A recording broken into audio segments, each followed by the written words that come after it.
Hello. We should all be able to hear everyone now. We can.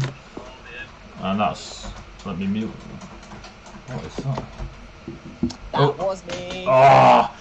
I had turned my phone on you. I swear. We've got video evidence says otherwise. Look, I'm just...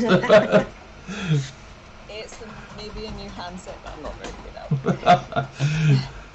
So, hello people, welcome to Heavyweight Gaming. We are going to be playing Dungeons and Dragons 5e tonight. This is our 5th session of our campaign Fables Among Titans. These lot are the Fables. Hopefully they'll fight the Titans and level up. You know what I mean? Who knew? So yes, I broke something, so I just need to fix it. Right, cool. Right, introductions first and social media stuff and all that palaver because we're professional and yeah. Right, at the bottom you can see our Facebook, Twitter, YouTube, Instagram. You can go there and follow everything we're doing. We take photos, we post our artwork, our maps, our stories, anything we're doing. We try and keep people up to date with what we're doing so you can come along and be geeky with us. So follow us on one of them, you'll love it. Or your money back. Not you now. So, we've also got Patreon. If you wish to support us in any way, you can go to Patreon and there is a tiered system and you can throw a couple of, well they say dollars, but a couple of quid our way and we'll just pump it back into artwork and stuff like this. If you do, thank you very much. If you don't, thank you anyway. But yeah. We got sponsors. We have the wonderful on Patreon, by the way. If you go and do subscribe, you will get our arcane script. As you can see, the lovely logo with the book and the dice and the magic, and you can read it, and it is full of all the lore and homebrew that we've come up with between myself and Arcane Roberta, where we're writing a lot. Actually, it's kind of scary. We need to get lives, but we're writing a lot. There's maps in there, there's feats, subclasses, there's all the places that we'll be playing. These guys might get to visit it now and then.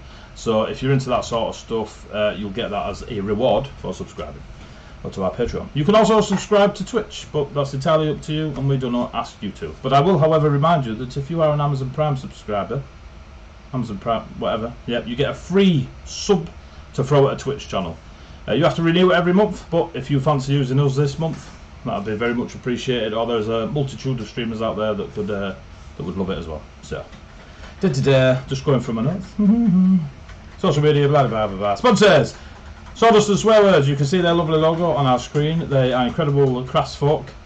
Luke will raise his pen, as will Mel. These are beautifully crafted pens. All the wood turning and stuff like this. Sawdust and Swearwords have done themselves. This Saturday coming, during our Saturday stream between 8 and 11, you can take part in a giveaway to win the Tulip Wood Dice Cup and a couple of these pens yourself, so look out for that. We also are sponsored by Ruffworx Creative, woodwork and leatherwork. If you go to Facebook you can find them there. Ishami is a glass worker who is incredible and is looking to send over some stuff from the States, some little glass dragons and stuff to do giveaways, so keep an eye out for that. You will see various things pop up in the chat as you watch. They are links to some of the heavyweight stuff. There are links to Bardic Inspiration. There are links to Ashana's Instagram. There might be some other stuff. If not, don't worry about it. It's cool anyway. Yeah, I think that's it for the... Oh, we got a new little heavyweight gaming logo as well, made by Kelly Jane Poole. If you've got Kelly Jane Games, she's a streamer as well. KJ Games. KJ Games? Kelly Jane. Yeah. Kelly Jenkins. I was right. That's all you need to know. I was wrong. So yeah, you can go find her and she does lots of gaming Mondays and Fridays, I think. So we have round the players in the wonderful. We got rid of AJ and got some 5-year-old in wearing a funny headset. But what's the rules for this on Twitch? I know Ruffworx, I know Dave. Apparently you're not allowed to show nipple. So AJ, sporting some wonderful headset and no facial hair, is playing Daelthin, our blade singer from the Dynasty of Vale. Then we have Griff, played by the lovely Kit, who is a paladin of the Thunderbird. Then we have the long locks of Luke, playing Kesvion, the fighter. We have The likes to get around a bit, Harry, played by Mel, and the lovely purple. Is it purple hair? Purple hair. And we got Jade playing Zandria. Not sweet precise. There was a. I don't like winding Jade up because she shouts things to death, so we have to be wary of that. So we'll have a quick recap because we didn't play last week. We instead did a bit of a fireside Q&A type thing and did some map making and stuff like that. It was really cool. So previously to that, the 4 sessions, this bunch have their various reasons to travel to a place called Ebendorf, a city in the country of Ravenholm. Ravenholm is very miserable, it's very grey, it's very wet. It is an eternal crappy autumn's day, essentially, where they are. Ebendorf is ruled over by the House of Tor, where Lord and Lady Vincent and Karina Mortiz are the head of the household. There are lots and lots of creatures that are half humanoid, half beast, to enhance their abilities, and they wander around with the rest of the guards. This lot arrived at the town after some lovely escapades on the road. They are currently looking into a massive fire that happened in the merchant district and looking for a noble from the Vey dynasty who may or may not have stolen the tear of Elmon Beleth. Have I said my own stuff right? I have. Yes! Nailed it. Nailed Good it. job. Should have muted that bit. I see 4 adventurers and a kitty cat. That kitty cat is badass with a blade, I've just said, Dave. So yes, you met some friends. Ari met some friends, should I say. The rest of you have interacted with people so far within the city. You are staying at the Black Dog Inn. You have bumped into a few dignitaries and such that are not from Ebendorf and are from far and wide. You were left in the pub of the Black Dog, sat in the bar area, chinwagging away, etc, etc. You, after a little bit of a look through the rubble and investigating near where the fire broke out, you have discovered a couple of things. One, a smooth silver coin with no markings on it on either side. You have discovered that Daelthin doesn't like being spoken of every now and then. Ari is an absolute, I'll let you fill in the blanks. And yeah, you had plans, and Griff is probably the best dancer Ebendorf's ever seen. So yes, it's a strong party, kids. It's a strong party. So I believe we left it. You were sat at the table, were you not? Mm-hmm. Drinking away, Indeed. making plans for the rest of your lives, or at least the evening. 3, 2, Harry 1. had gone to the bar. Yes. Oh yeah. You. yeah. Ari had gone and successfully completed his side quest, and yes, and you're all at the table. It's evening. Music's going. 3, 2, 1. You're in the room. And just everyone's just like, nice for an evening. Hey. And you all die.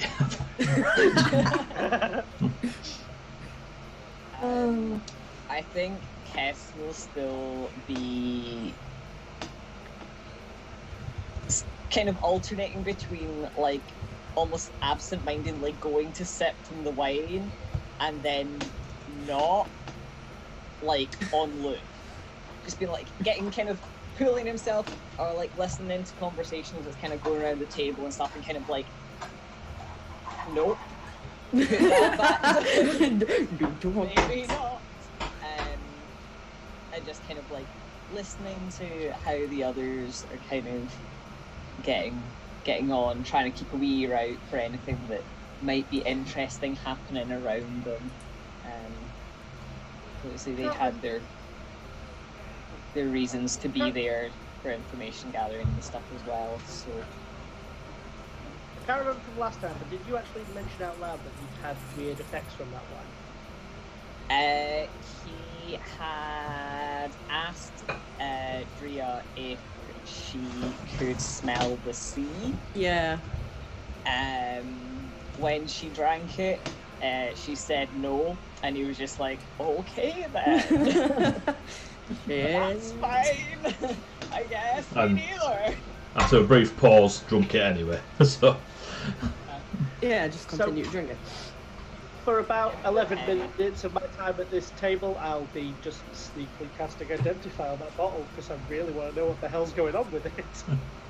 You're gonna cast Identify. Why not? I got time. It's a ritual. Yeah, but it's not a you just hold it and 10 minutes later, bang. It's an actual ritual. I'm pretty sure there's components to it, Delphin. Has that ever phased Delphin in the past? I don't think there are, but I've already cast Identify, so I already have those components, but they're not doing their use. It was more for the thematic of you whipping out the 100 gold, the pearl and the owl. A pearl and an owl feather. I thought there was chalk involved, right? Alright? Cool, so...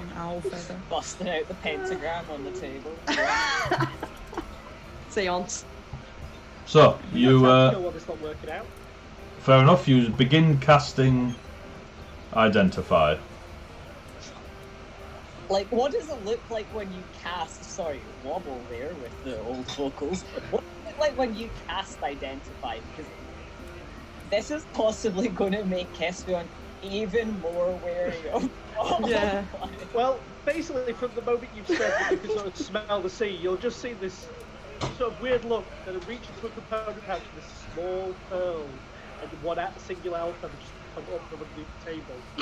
Placed down, I'm just going to take the wine bottle to one side and just start trying to look at it with the pearl in my eye. Like, when you start doing that, like, Kess will just be like, not quite terror in his eyes, but like definitely uncertainty of not quite sure if he's more worried about the bottle or you at this point.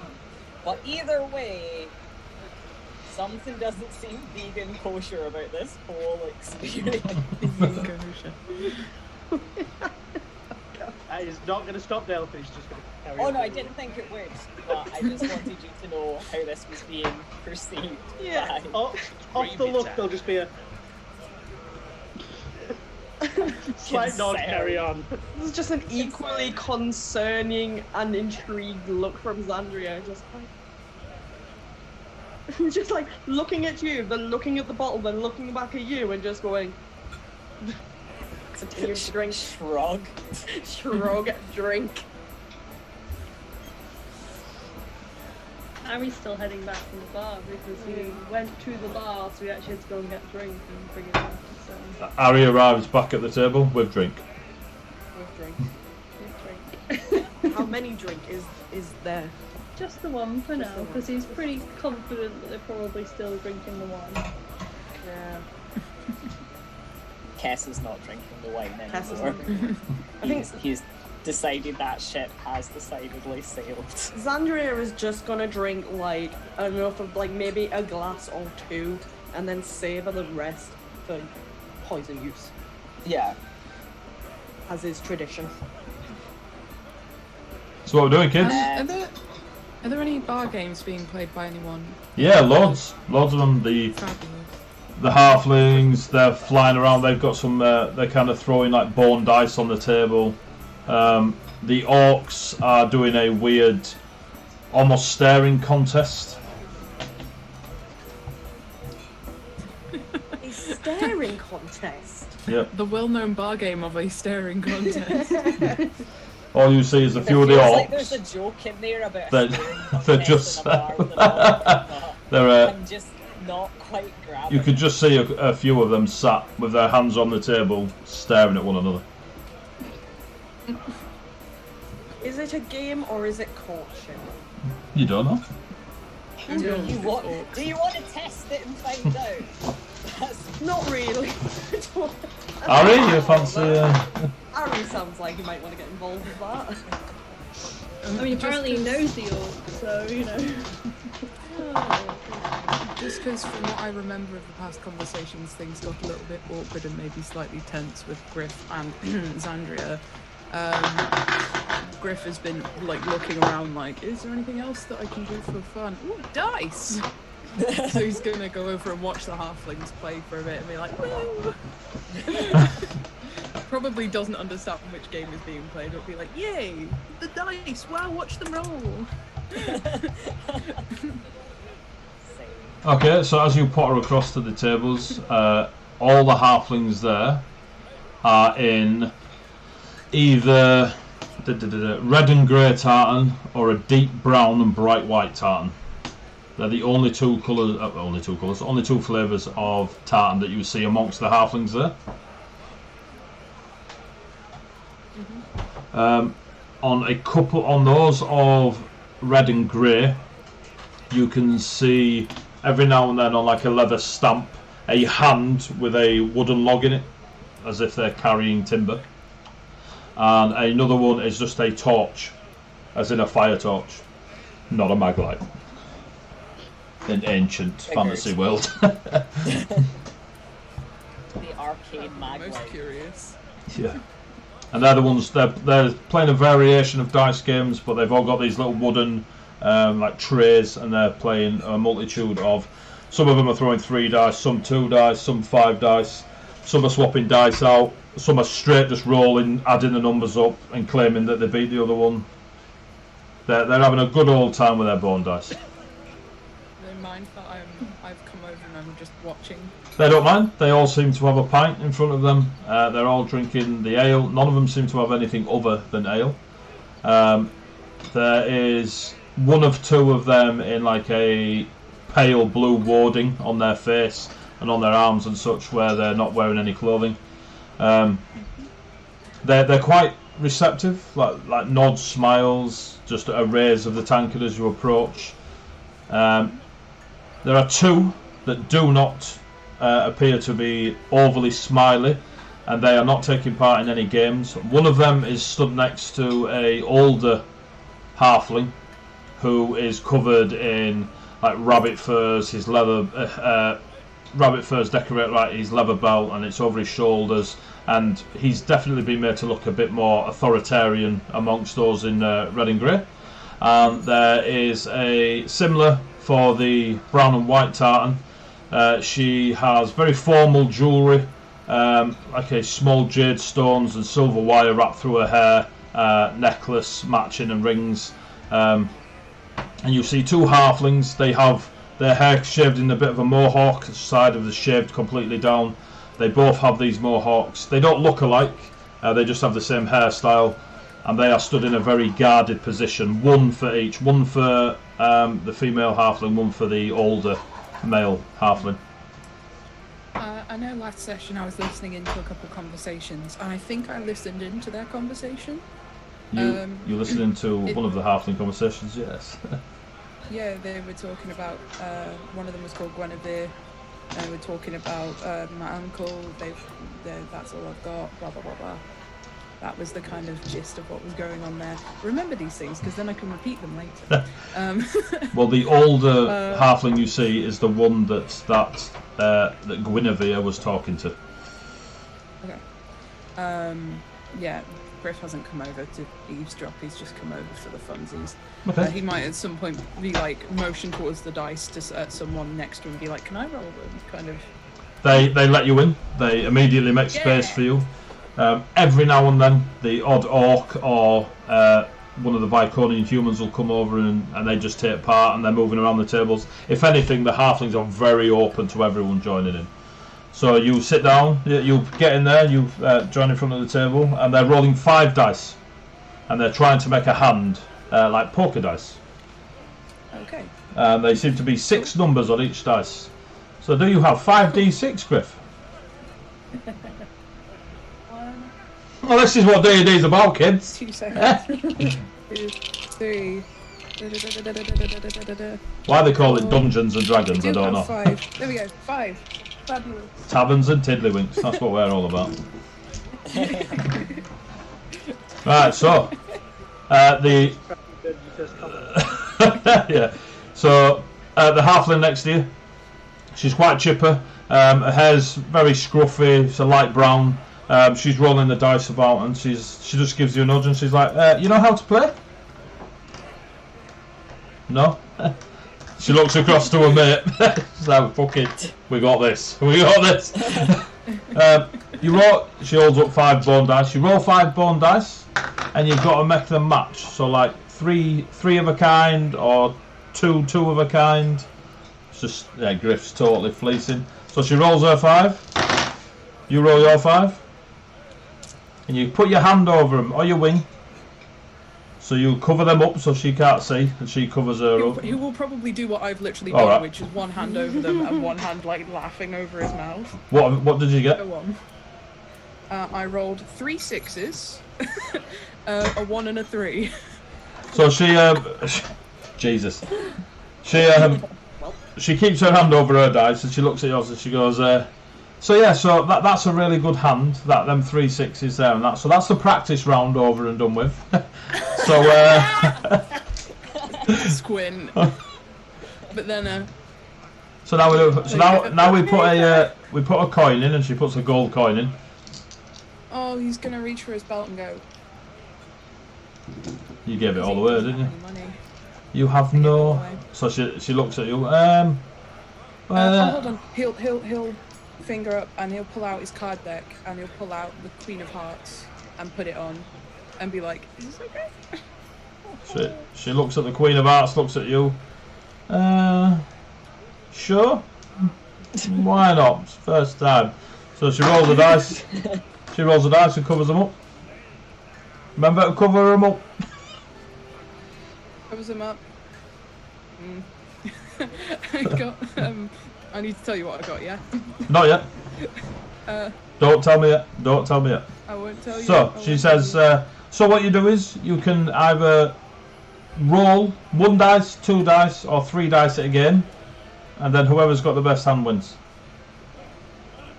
Picks up 3 dice. So covers the others with his hand. Pick up your 3 dice and roll them again.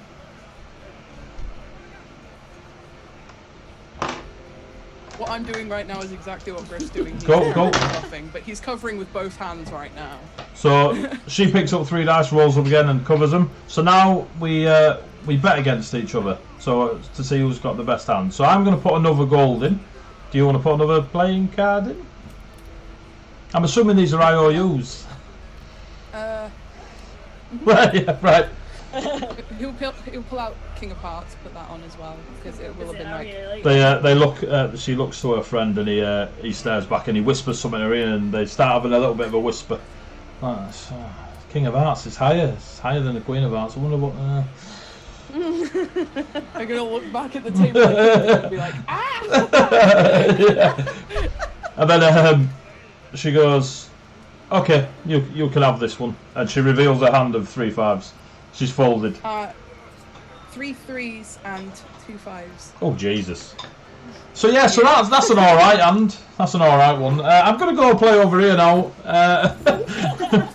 After saying 3 6s. We just won 2 gold. And you've won 2 gold. I've got my 2 playing cards back. Yay! When you A success. when you're playing D&D and your child's football rolls into you, Oh wow. and bloody ghosties. So you've just won 2 gold. Are you planning on just playing out the rest of the night, or? I mean, I think that's the best luck we're going to have for the rest of the session. So He's gonna try and grab her before she goes. If it was a she. Yeah, sure. Yes. Hand back one of the gold. No. You keep that. You've won it. What's who name? What do we call you? Griff. Griff, you've won that. You keep that, Griff. It's fine. Believe me, I've won and lost plenty more over the years playing the old poker dice. You win it. I will ask the cards. Why are you carrying the cards? He's gonna look kind of awkward. Special. Oh, okay. Well, pleased to meet you, Griff. I'm Tilly. Take care of yourself. He's gonna repeat Tilly and then be like, Oh god, he's gonna sound so serious. He's gonna say in the ship captain's voice, "Thank you and stay safe."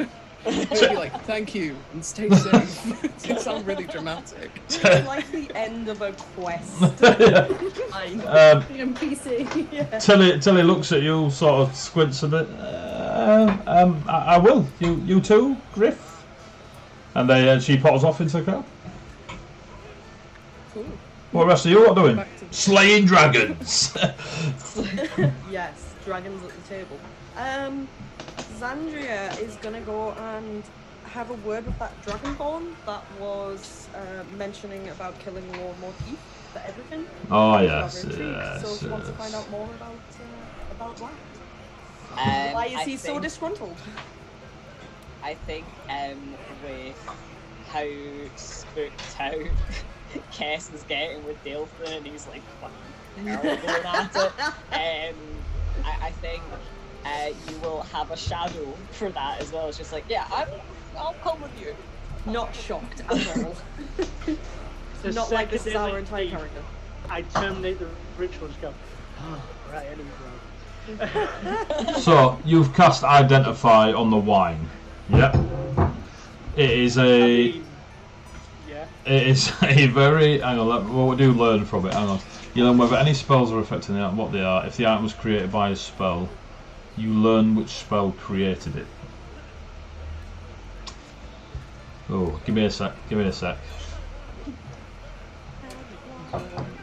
I mean, Yeah, Harry's that probably gonna deep lore. stay at the table with you, so any excuse to not be with Andrea. I'm sensing a theme here. Entertain yourselves. So I found it. I found it, Delphin. Okay. I found it. So, necromancy. Yeah, and the spell astral projection. I'm just gonna stare at this bottle for a minute, going, I only did it as a game. And now you What? know. What is it? Is it just a bottle of wine? No, it's magically created. It's part necromancy. Delphin has no idea how powerful astral projection is. You just know of the spell that was used on this bottle. Yeah. And it seems to have the ability to transport. Yeah, no, that's astral projection. It has the ability to sort of like give you an out of body experience. How much was this wine? Where can I get one? Rhea got it from the bar. Okay. I'm gonna look over at those two as they start heading off.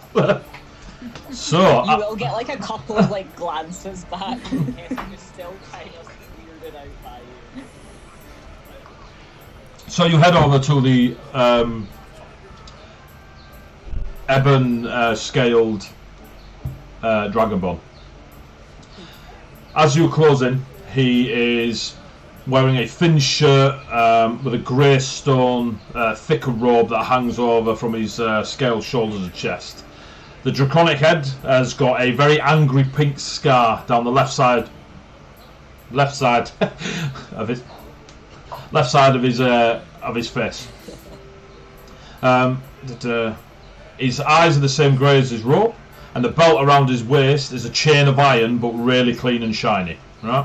Sat around him are several lizard folk wearing similar colours. This grey stone colouring that he's got in his outfit. But their scales are a mould green and a swampy brown colour, yeah? And they're very, very obviously subservient to this dragonborn, very much akin as to a slave, yeah? There is not a nice appearance of how do you do, sir, type subservient. It is very much, they are head bowed. They look all right in a looked after state. It's not like they're covered in scars or anything, but they are very much, no insight needed. You can see that they are definitely in a extreme subservient manner. They vary in size from small to medium. So like some of them are the same size as the halflings. Some of them are the same size as yourselves. There are 2 other Dragonborn with him, and they are wearing very expensive robes of glimmering silver. One appears to have a feminine look to the way her scales and eyes and face just looks. Whether they are or not, you don't know. And the other one is more of a blunt looking Dragonborn. There is a huge lizard man, right, that is stood right behind this ebon Dragonborn. His scales are of reds and browns. His massive head is filled with a lot of teeth. He's heavily set, very thickly muscled. The scales shape around his torso. Whatever this lizard folk does, it's very physical. On his back, there is a single piece of bone carved into the shape of a single bladed battle axe that would definitely take 2 hands to swing. No one else is sitting around them. They've kind of got their own area in the bar. Every now and then as you walk across, you do notice some people will tip up, have a quiet conversation, walk about whether they be orc, human or halfling, but there's no sit and drink with these people. These people. But they seem so friendly. Yes. Bex, you get a bless you from the fans.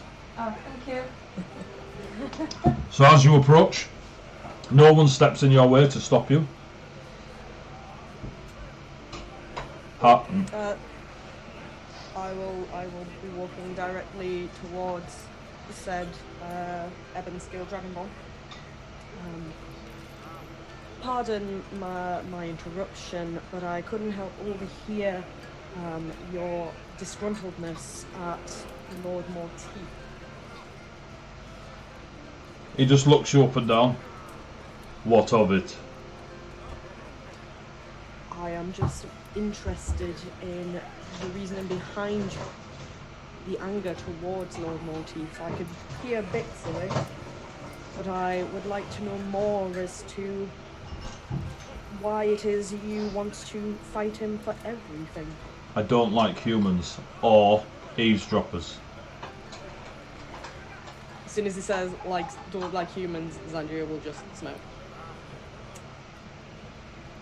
Well, at least we have one thing in common, and I apologise for eavesdropping, but you were talking rather loudly. It is hard not to hear in. And? Just look back at my notes. Slap him with a notebook. Slap him. Oh God, please don't. Caspian, the 7-foot T-Rex looking Mother Kipper has not took his eyes off you. Caspian will just kind of like bob his head. Yes, I'll do. Good day, sir. So he says, and.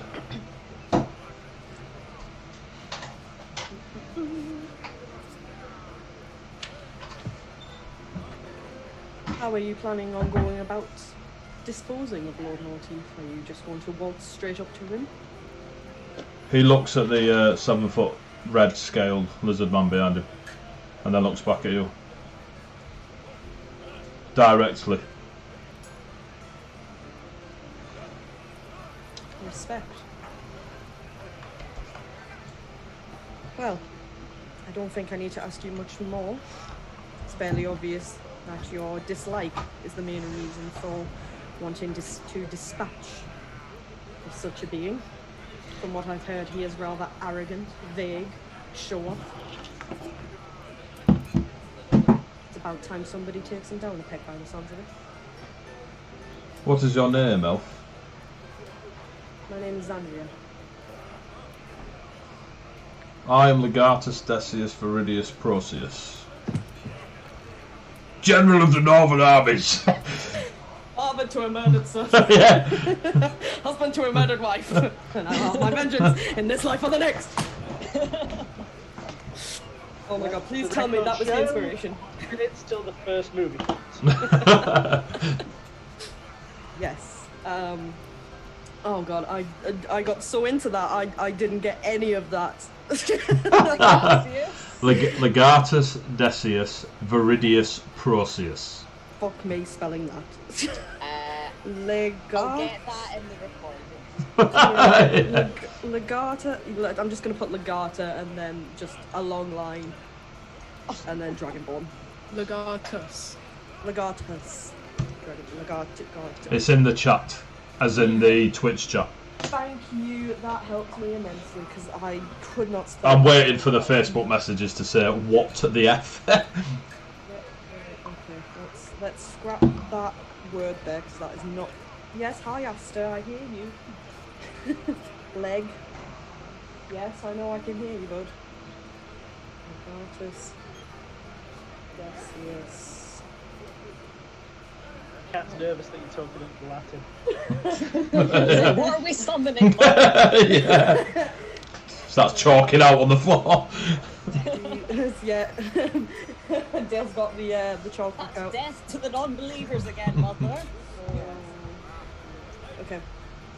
Fucking cool. It is good to meet you, Legatus. I hope that your fight with the Lord goes well and that you are victorious. Why? I don't like humans. I don't like humans that show off. I don't like humans that are big-headed. There's a lot of humans that are show-offs and big-headed. There are a lot of elves that show off and are big-headed. This is true. But from the sounds of it, this Lord outmatches them all. So, Daelfin, you will know this automatically, but I'll tell you in a sec. Kesfion and Xandria, give me a history check. That can only go well. Yeah. Because that's an intelligence check. And neither of us have intelligence. We're fighters, not intelligence. Yeah, let's see how this goes. Oh, it actually didn't go too bad. Apparently, Kess likes his history. That's an 18, and that's including my handicap, shall we say, on that. Mine's in the Facebook. I'll take that as you have no idea. So, Nope. That's really Nat 20. you got a nat 20 as well? And Daelfin got a nat 20. No, So- I got a nat 20. it's falling up there. Oh, right, I said, right, so cool. So, I got a nat 20. Xandria and Kesfion. Daelfin, you know this just growing up. The Elves of Vay, yep, and the Dragonborn of Koran almost kill each other on sight. There is that much hatred between them.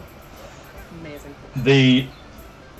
You all rolled Skyer. So, essentially, back in the You're day... not an elf there. Yes. So the Vay dynasty had some trouble with fiends, demonic entities, etc., and the Fae. When it went bad, they called in allies, and they made a deal with the Dragonborn of Koran to come and help them. And they said yes, and they tipped up. It was going swimmingly well till it got a bit heated, and then the Dragonborn said, "You need to retreat." And the Vay elves said, no, we fight till the last. And the Dragonborn were like, well, you'll fight on your own, and left them to it. Alright? Now, unfortunately, or fortunately, depending on where you're from, the Vay were successful in their foray and went to war with Koran. The war was about 150 years ago, but that bad blood never went away.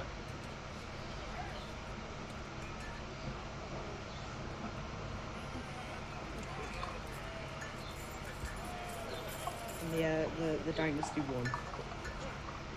There is no record of a true victor. If you ask the Dragonborn, they won. If you ask the Vay, they won. But there is no evidence to support either. So right, okay, so it's not a sure thing. I get you. Yep, Daelfin, you are 100% convinced you won. Makes sense.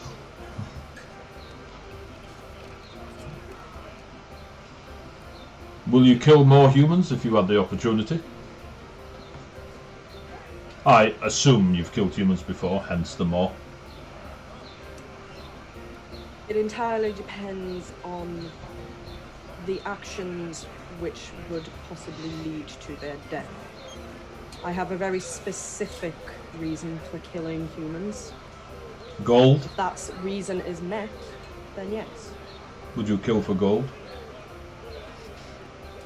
I have no need for gold, so no. What would you kill for then? You said a specific reason. I kill to protect the lands that are mine. The lands that belong to my people and the lands that belong to the realms of seasons.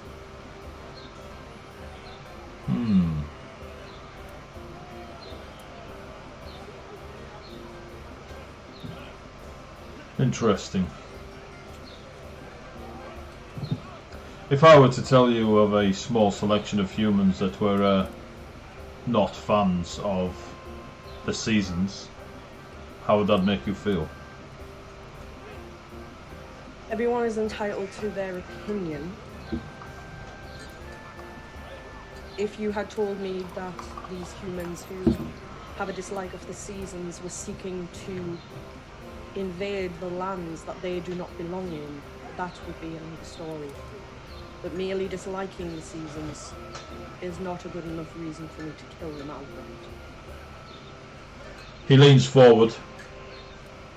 Are you aware of the Forest of Copper? I am. You are aware it is here in Ravenholm? Or at least the way. Those of Ravenholm wish the power of the Forest of Copper. What do you think the humans will do with that power? Do you think they will stop at one forest? Or do you think the entire wilds will become a killing ground? This is a situation I am already aware of, is why I am here. Give me an insight check, Jade. Let's roll that dice, that just gave me a nat 20! Hope it gives me something similar. Don't roll that when you roll. No, I roll the same one until it betrays me and then it goes in jail. Oh, did you want an insight check? Yes, please. 17. Cool. He speaks truth, or at least from what you can tell. And he's not doing anything deceptive to hide it. But you get a funny... when you meet someone for the first time, and then they leave, and you turn to your pal and go, I just don't trust them. You get that feeling. Yeah. Not that I'm shocked. I don't trust him, and I wrote the bugger. Rude. Okay. Well, have a good evening, Xandria. And he just leans Same back to in you. his jet. And I roll about turn and walk away. Crixus, the massive lizard that you didn't know his name and I just announced, the massive, the massive red lizard just looks at Kesfion and nods. He gets a nod back, and then when Kess turns, he just kind of like frowns, like, and then he carries on after. Xandria like, yes, nod. Yes, me nod, you make fire. Yeah, I'll nod at you, big lizard man. Sure. Cool. So, Ari and Dalefin, what are you doing? Whilst Griff's been dice playing, Kess and Xandria have been talking to Death Incarnate. Friendly man. Yeah. I was just playing that one game and then I was going to come back. Oh, okay. That's what I So Griff, as you get to the table, you just notice Kess and Xandria leave, and Dalefin just finishes conversation about where'd you get this wine from, etc. So it's currently Griff, Dalefin and Ari sat at the table whilst Kess and Xandria are talking to the Dragonborn. When he's come back over, he's probably come back over holding the 2 coins, one in each hand, like. He'll put them down on the table. He's not. He's just put them down on the table and sat down, like. Did you win? That's cool. Did you know what you were playing? Not a clue. Own dice. That's infinitely more impressive, to be fair. He's just going to be bone dice. Nod, nod. Fair enough. I'm gonna keep glancing back at this bottle of just what I'm concerned is pure do not drink. And I'm going to assume I can still see Xandria. Yeah, you can. Yeah, you are very aware of who and what they are speaking to. Well, I don't know precisely how much information they're going to get out of that handbag, but I'll be interested to find out by the time he gets back. Delphin, as you're looking, give me a perception check. I love it. 17. 17. So the Dragonborn, there was 2 Dragonborn with the Legatus, and the one that I say appeared more feminine, which is a difficult thing to suggest of a Dragonborn, but their scales are of a ruby red. They've got a shine to them. Her robes are very, very expensive and silver, and they sort of glimmer and shimmer, as do her scales. You recognise her as Lucretia, yep, of the House of Ebony. She is someone that has frequented the dynasty, specifically your clan, to speak of diplomatic things, of which you do not know, but you are aware that Lucretia of the House of Ebony, who is a ruby scale dragonborn, just getting that out for your notes, Yep. is in some form a diplomat between Karan, which is the city of Dragonborn, and your clan. Has there ever been any speech or anything amongst the people of the clan that it was unfavourable communications, or has it always been nothing but respect? There is column A, column B. You always get those that disagree and still hold to the hate, and those that are trying to move forward.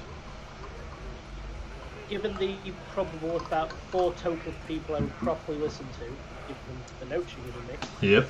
have any of those expressed an opinion that she's not worth another time? Not of those, no. It's more low level that don't like her. In that case, I will. When I'm saying the handbag, I'll be focusing specifically on the big guy, and then catch a hit will be a.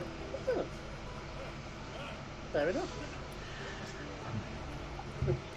At least there's one reasonably respectful person over there, so why are they? Yeah, it'll be for the ball, won't it? Sorry, chatting to myself. Griff's going to follow his line of sight, look confused, and then look back at the other 2 and say in Xandria's voice, "That's good for them." Look back over, look back at the other 2, just looks confused. Either of you can decipher what that means. Maybe it went up the. Or maybe I just scared them off the table. I think it's because I scared them away. They needed something to do, and you know, lizards are interesting things to look at, I guess. Maybe they want to get a closer look.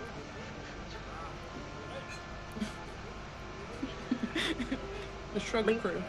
I mean, murder was mentioned, so obviously one of them's going to go running off after it. Oh, that explains it. Okay, yeah. Awkwardly looks away. So you 3 have got about 5 minutes before they return. Do you wish to speak of anything in those 5 minutes? From where we are, how out of earshot are they? What, Xandria and Kess? They're across the other side of the tavern. They've no chance of hearing you and engaging in conversation with this Dragonborn. I'm going to take my drink up, turn, look at Harry and go, "What the hell did you do?" What do you mean? I mean, that was like hate at first sight. I am so impressed. Even I don't get people that annoyed that quickly. I have no idea. I literally have no idea. Like, you would have thought I would have helped her in, against the worms, which I did. I know, right? I mean, is it just... are they just real? That's the angriest would-be elf I've ever seen, and I've seen a lot of elves. And I don't get it. But he's alright. Like, he's not too bad. Yeah, he's very easy to spook, and it's. I'm gonna be playing on that. I apologise now. I'll speak him away anytime, that's fine. But yeah, that's. I just want to know if there was some sort of bad blood there I didn't know about. I didn't want to step on some I toes. haven't met her before in my life. Like, literally, the first time I met her was the same day, you know, on the ship. What do you think, Griff? What's your opinion? I want to go play both. Oh. Very much sits normal, looks over at Xandria. No. Yeah, okay. You know, for someone who doesn't have a complete language, you literally can speak volumes. Yeah. So, what do you think I should tell them to the drink? I mean, literally, just make something up. I don't care Make something what. up. Let's make it convincing. You know. let's brainstorm this. Let's tell them that one of my friends put a sleeping potion in it. You seem like the kind who could probably sell that. I'm going to leave that with you. I'm just going to nod along and say I completely... Yeah, I'm going to follow your lead on it, but you lead him into it. This will be some fun revenge for you. I'm gonna make it murdered, but hey. In the middle of here, probably like... Griff's gonna slide one of the gold coins over to you, Ari, and just like... Why are you giving me your money? You won that. You have it back. I think Griff is quite literally wanting to do this so much that he's willing to take it. I'll do it anyway. I don't need your money, Griff. It's okay. You won that. You keep it. So, as you... What do you know of the... Oh, go on. Sorry, carry on. What do you know of the gnomes? Have they been in here before? Like, it's been in and out. I've seen them around before. If we went over and talked to them, are they the kind that play the kind of tricks I've just been doing, or are they going to give us a straight answer, do you think? How much would I know? Of the halflings? They're known. Oh, the gnomes? Diviners. Ah, yes. They're just very open, playful folk. They don't appear, or they've never been tricksy with you. They're very welcoming. They're open to sit at a table, share a meal, a drink. Unless you approach them with animosity, they're very nice people to be around. In that case, I know he's kind of like, yeah, I've had a drink here before, seen them around. Like, probably worth just going over, find them a drink, and have a chat, really. Roughly once a year, when the blood boils on. I mean, I imagine he probably comes into town for the Blood Bowl quite a bit.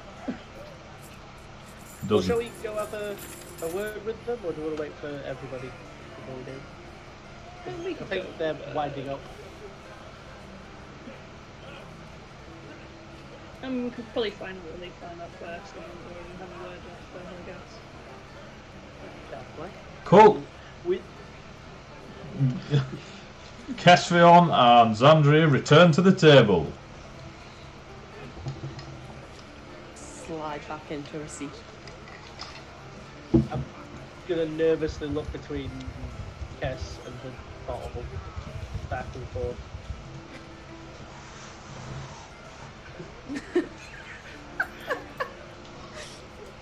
Rub the back of my neck awkwardly. Yeah. You know what you found in your bottle? No. There was a sleeping potion. Picks up Like- life ready. Like the colour just drains from Kess's face, and he just like spins his head round to Xandria. He's like, "Are you okay?" Yes. That is so dangerous to do. I mean, he didn't put it in there. I know, but who would? That's...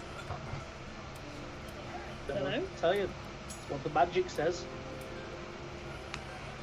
So, Zandria, give me an insight check. Inside check. Get a 2. Get a 2. I need to roll. Inside is +2. 19. Harry, give me a Right. deception check with advantage. With advantage. Dale Finn's just backed you up as is a Griff. Okay, we'll take the 16 plus 6, 22. Wow. Oh. You been Zandria. cool, scrub? Harry's telling the truth as far as you're concerned. Oh well, if there is a sleeping portion in there, perhaps it means I will get a good night's sleep without actually having to worry about anything. Zandria, you're aware that the sleeping portion wouldn't work on you. I know. That's why I'm like, I would get a good night's sleep anyway. I'm just gonna bluff their bluff. Cool. So now we've done that. What you all I doing? was gonna say I'm gonna tell them about Okay. Legatus Decius Classy man. Dragonman. So it turns out the Ebon Dragonborn over there, who I'm not sure you're aware of, has mentioned he wants to murder Lord Morty for everything. I'm just gonna. You're getting a look from Griff. You're Yeah, getting a exactly. heavy look from Griff. Griff told me, and I told you that. Yes, we know that. We told you. I'm just making sure that you remember. That's all. There have been drinks going around. You're I'm getting a not sure- tankard thrown at your head. No, I'm rolling it. I'm throwing Rolling a it? tankard Okay. at her head. What do I need to roll with? Are you throwing some out? All She's right. throwing a tankard. D20, just said I'm throwing a tankard at her head. D20 plus Dex. What do I need to roll to dodge? Nothing. You don't know it's coming. 16. I'm looking at them. Surely I can see that. It It's would off have your to AC. probably match your AC. What's your AC? Oh, my AC. 15. Cool. 16. You are hit with a tankard. And Kesvion is up and across the table. Right, roll initiative. It's just a simple Life. tankard throw, my dude. Was that a natural 20? Mm-hmm. Yes. That was Will o' the Wisp on sale at Bardic Inspiration. What a plug. Where is mine? It was. Oh, it's right there. Jeez, I am blind tonight, guys. Oh, my initiative has been falling. So that'll be a Dirty total of 20. 25. You're at 20. Jesus. Oh, I've missed someone here. There we are. Alright, so Dale Finn, what did you get? Give me a second. I'll come back to you. Zandria, what did you get? I got 17. Kess, what did you get? 20, was it? 20. Griff, what did you get? Ah, there it is. Bloody hell. 13. Harry, what did you get? 5? Nice. 25. Oh, 25? Jesus We got a Christ. natural 20. Oh, right, cool. Dale, come on, man. Come on, Dale Finn. Evidence in the group chat. I like that that's our thing now. Evidence in the group chat of natural 20s. That's what I was missing. 25. Nice. That is loving the fire on fire. Wow. Jesus. So, Where? Zandria Didn't speaks. think it was going to be Griff. Griff though. Yeah. Griff launches a tankard across to Zandria. Zandria gets hit by said tankard and takes 1 point of tankard damage. How horrifying. We should all attack each other now. I know, right? Dale, Finn, and Ari, you react as Kesvion steps up across, like he's going across the table as you guys react. Okay. Blade has already left the sheet and is currently pointing. Just pointing. Pointing where? In the air at somebody? Straight at Kess. Right, are you holding your action or are you attacking? Are you just pointing? I'm going to point it for the moment and go, chill out a little, my friend. A bit of banter in a bar is not worth getting hurt over? Harry, you react almost the same heartbeat as Dalefin. What are you doing? As Caspian goes across the table, and almost the exact same time, jumps in front of Griff. So you're what? Throwing yourself across the table? Yeah. Or stepping in the table? We had this. No, like stepping around. Yeah. So basically. So you put yourself. I just had images of you just like Yeah. So you step round to put yourself between Griff and Caspian. Yep. Dalefin, you've got a sword out towards Caspian. Kes, you are across the table. Are you drawing? He just has his hands up. Yep. Like, he's just like, no, stop. Did Kes draw as he flew across the table, or just fly across the table? No, the plan had just been to like lift up the Kenku. It hadn't been to spit or like jab the Kenku. So you are there across towards Griff, and you have a blade pointed at you, and you have Ari in front of you with his hands up, essentially saying no. He will proper like square up to Ari, and then kind of turn like just like slightly to Dalefin and say, "I was not the one that threw the tankard." If your sister is that bad for neither defense, if the tankard is enough to cause you to react, I'm slightly concerned. Kes, you see a little cut on Sandria's head with blood pouring on it, where a tankard hit her in the face. Obviously, Dalefin's never been glassed before, so From that tiny cut, flame stops burning. yeah, and two giant horns.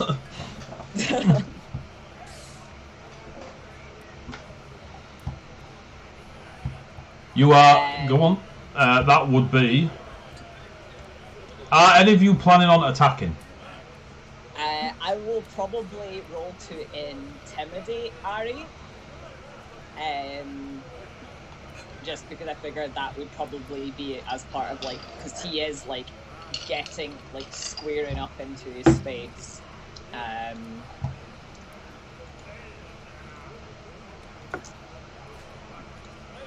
Which is So roll your what's intimidate. I shall. That is 22. Cool. So Ari, you are less intimidated and more aware that Kesfion is not happy with the situation, and his hands are resting nicely on the handles of his blades. So you do feel that threat. It's not a drop to your knees and cry, but you are aware that Kesfion is almost taking more of the space around him than what you've seen so far with his timidness. He's more comfortable in this situation than he has been in the social situations.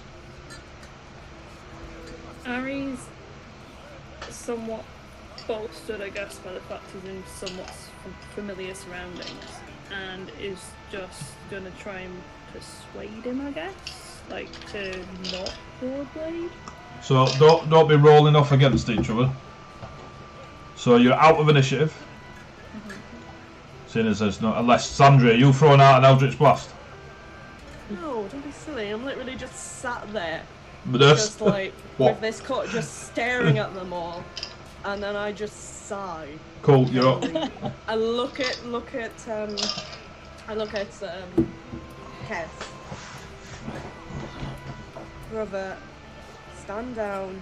It is just a tankard.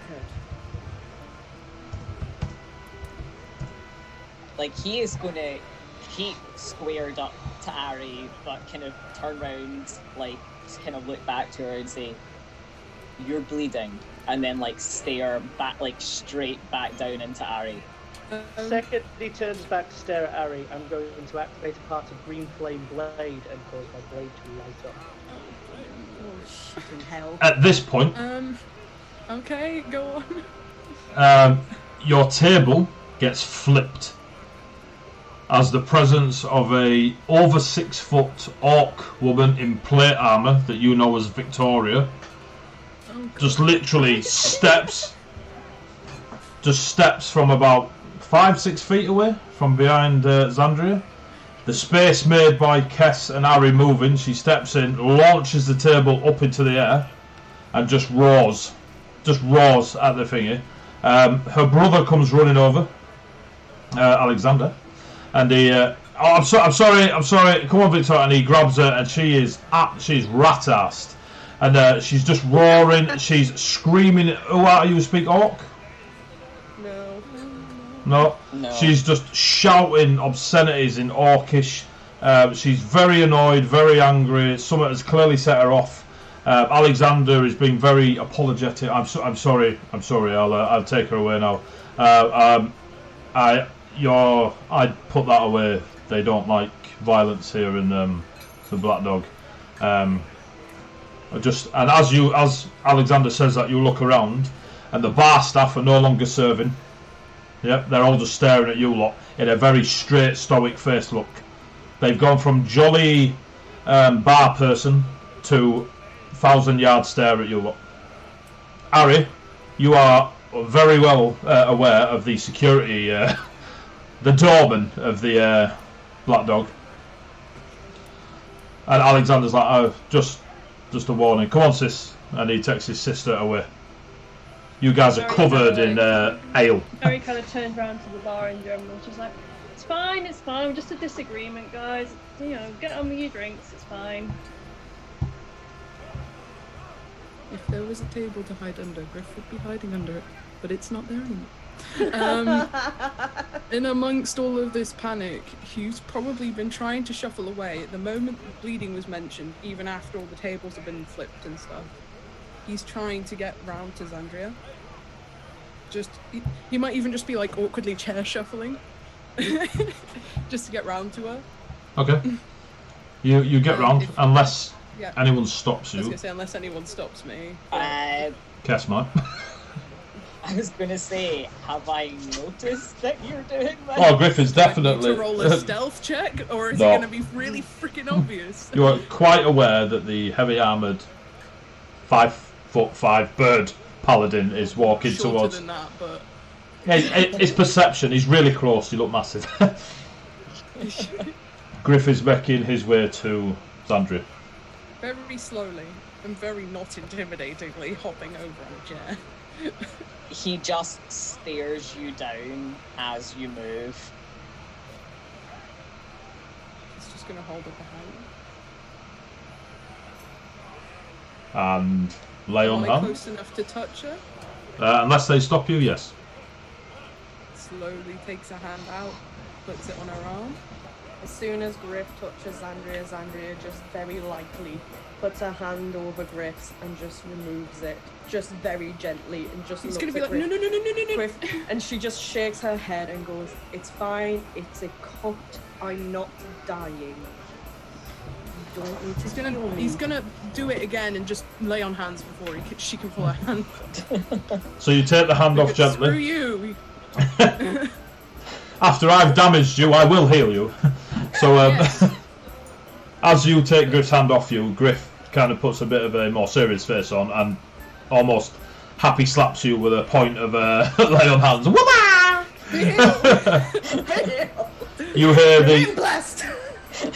You hear the distant cry of a huge bird of prey as the lay on hands hits you. Which sounds suspiciously like a dog. Yeah. So, as you were. Harry kind of attempts to lift the table back up to where it was, but you can just about do it. Yeah. Kess will help rewrite the table. Okay. You have rewritten your table. Some of you are covered in alcohol. I'm gonna pick up the coins that fell off the table, which Griff had left on the table. Does that mean your wine bottle's smashed? Oh no. Delphin, what did you do with the bottle when you finished? Table, wasn't it? It was on the table. Yeah, it's Yeah, smashed. that's gone. It is obliterated. And you're just gonna look at the smashed remains of the bottle. That's it. Kesvion will go and Lick pick the up floor. the glass No. He'll go pick up the glass and go and deposit it over at the bar. You see, When everyone's back at the table, Ari's just like, right, are we going to just sort this out? Because I'm bored of this.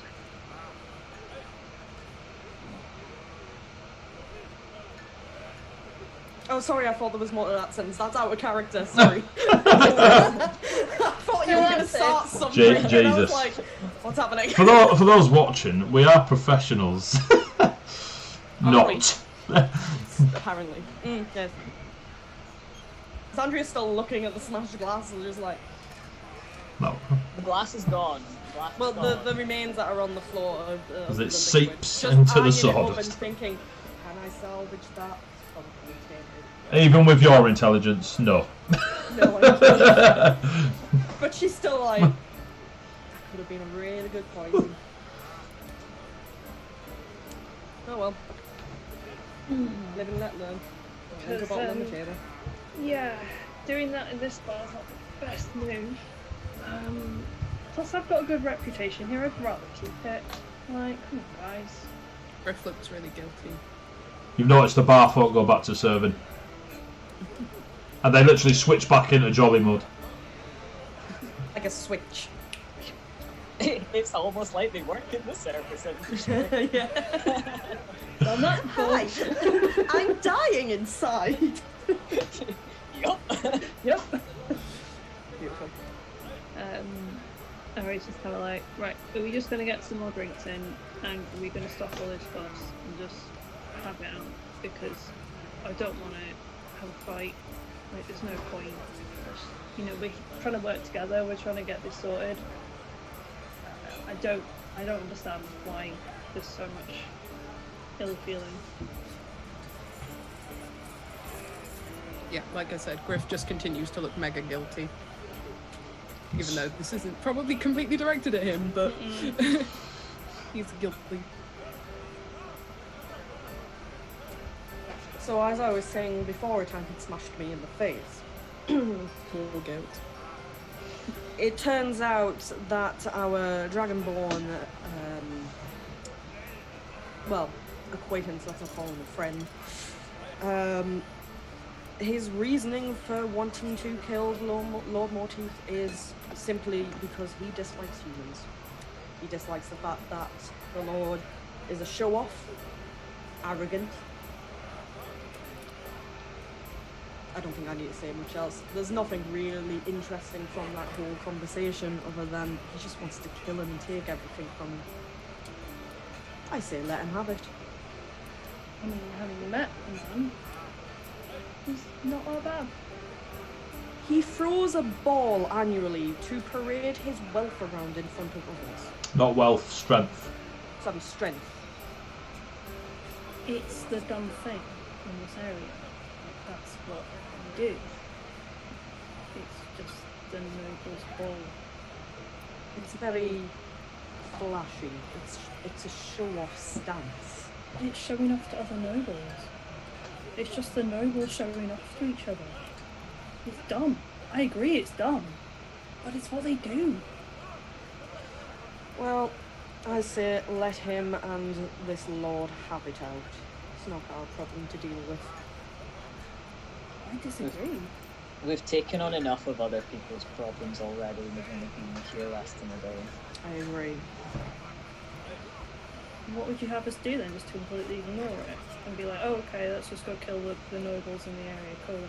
I doubt we were the only ones to be privy to his boasting, so I highly anticipate that there are others who have heard and will pass it on to the proper authorities. They can deal with it. We're not their servants, we're not even, apart from you, we're not citizens of this realm, this city, it's not our business. I'm not citizen of this city specifically, but This is your country, is it not? yeah. So you have more reason to be part of it than the rest of us would. Yeah, but I had a job to do like everybody else. There's a reason I came here, it wasn't for that, but that's happening. I don't see why you just close a blind eye to it.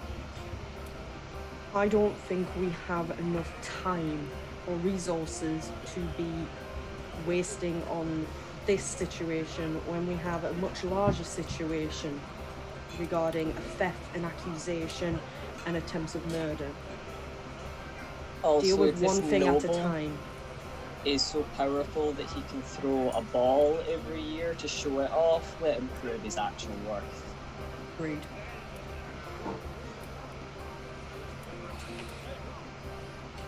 One thing at a time.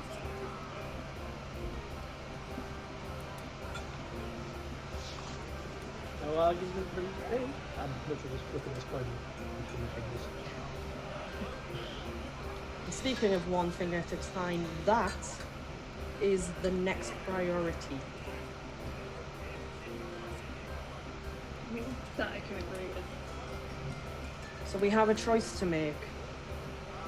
Where do we go for our next piece of information? Well, I'm definitely going to say that we probably speak to the gnomish people over there, but I now definitely 100% say we do it away from here. Because there ain't anybody who's going to be taking this seriously now. We just announced to the bar we are basically stupid. At that, like, Kess becomes incredibly uncomfortable. By this point, Griff has felt so awkward and guilty that he has slipped off of his chair and is underneath the table. He is a small boy, by the way. He's 4'8", so he's quite short. Amongst towering beings. Yes. I think we're all like 5+. But yeah, unless someone's tried to stop him, he is sitting under the table, because why not? Zandria It's would very have comfortable on noticed. the floor here. Yeah, Zandria would not have noticed. She was too busy speaking. Mostly to Ari. So unless Griff is like right next to Ari, I doubt it. I mean, we are sat at the same table. And There is no way any of you won't have noticed Griff go under the table. I was gonna say. Oh, okay. He's also in heavy armor, unless you are specifically ignoring him, which is a And the different only bird creature in the bar. That is also true.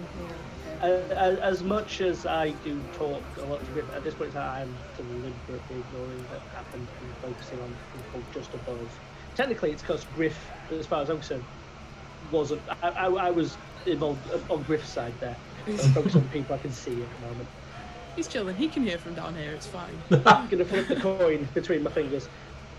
This is technically my problem. I brought you all into this because it had something to do with somewhere from my realm. Someone potentially who is precious to people who are precious to me is currently being hunted. So none of you have the need to pursue this. But if you're going to pursue it, can we not be 5-year-olds? The majority of us here are, I would like to think at least, elder species. We've been around a while. I'm sure we got out of this stage ages back, yeah? Yeah? I suppose so. If you want to help, and I imagine if nothing else, this will carry a potential reward at some point, be it information, knowledge, or something physical, even if it's the goodwill of the people in the area finding their item. Put the coin down the table and push it in the middle. If you want to be part of it, be part of it. But if we're going to kill each other, let's find a spot to do it. And I'm all down for that. So, get on, or get gone. Because I'm more than willing to. I have no reason to kill any of you. I'm going to literally look between Zandria and Ari, and I'm not going to be subtle about it. I don't have any reason to kill Ari.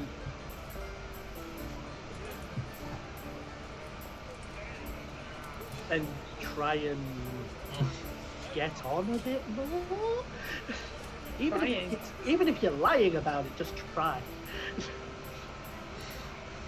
I'm gonna look over at Castian, and I'm sorry for pulling a blade on you, but Those are some intimidating ass stones on your hip, and I haven't got a clue what you were going to do. What would you have done if someone threw a tankard in a bar at your sister and he just stares you down? I'd have pointed and laughed because my sister would have beaten them unconscious. Just like I imagine yours could have if they tried.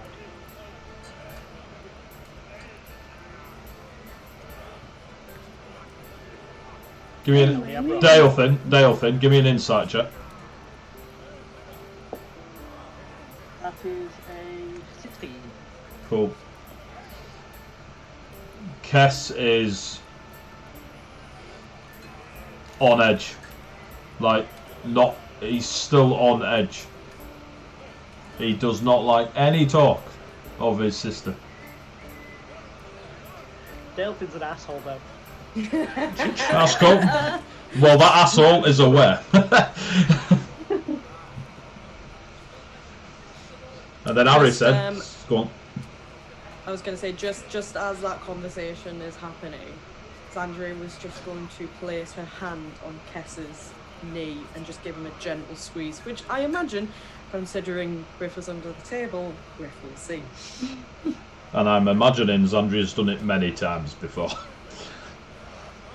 So, Harry, you said, so what now? Or something, did you? What did you say, Harry? Before I interrupted. I won't remember. I think it was along the lines of just, so shall we, and then... So as a party, are you going to go towards the gnomes halflings? Or are you going to bugger off into the knowledgeable districts? I'm going to put a finger on the coin and we slide it to Harry. You know this area, you tell us. Normally I'd say the gnomes, because I've talked to them before. Don't know if that's going to work tonight. But So you try probably at breakfast? Yeah, probably work tomorrow. I think tonight we've just screwed ourselves basically by causing a fight in a bar. It doesn't normally have fights in it. So let's just have a few drinks. Let everyone chill out the fuck out. Because I think we all need to. Including you, Griff. Love that. Griff. Caca! You know, let's chill, like, play a few games, let's just not cause a scene. And then hopefully we can do some more work tomorrow on what we actually need to do. Agreed? Sounds good to me. Cool. If Go on. you are getting in more drinks, I would like to request some wine. I don't care what kind of wine. I am just going to nip outside and have a smoke while this is happening. Okay, no problem. A small what, sorry? Smoke. Okay. Yeah, so as Zandria gets up from the table, she goes into her robe and she pulls out a pipe, like a long wooden pipe with a little bit on the end. And then she pulls out a very ornate wooden carved box. She opens it up and she takes out some medicinal smoke and shoves it in her pipe and then heads off outside. The desert herb, I understand. The desert herb, yes. Spice. So, throughout the night, Griff, are you playing any more games or anything like that?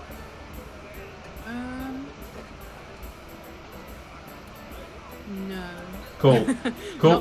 Not after that, but I will say at some point he's gonna, when other people are busy doing something else, he's gonna try and go back to the person who was at the front, who they got the rooms from before. Oh, Lucas, yeah. Because reasons. I will just highlight Griff didn't get a room originally. Yeah, Lucan. So he's gonna go Yeah. over to Lucan, but instead of like putting any money up or anything, he's gonna like nose outside and then he's gonna look and tilt his head and be like, "Barn?" Barn? Sleep. Barn. You want to sleep in a barn? You don't have to sleep in a barn. This is the Black Dog Tavern. You just... You can have a room. I'll put it on Harry's tab.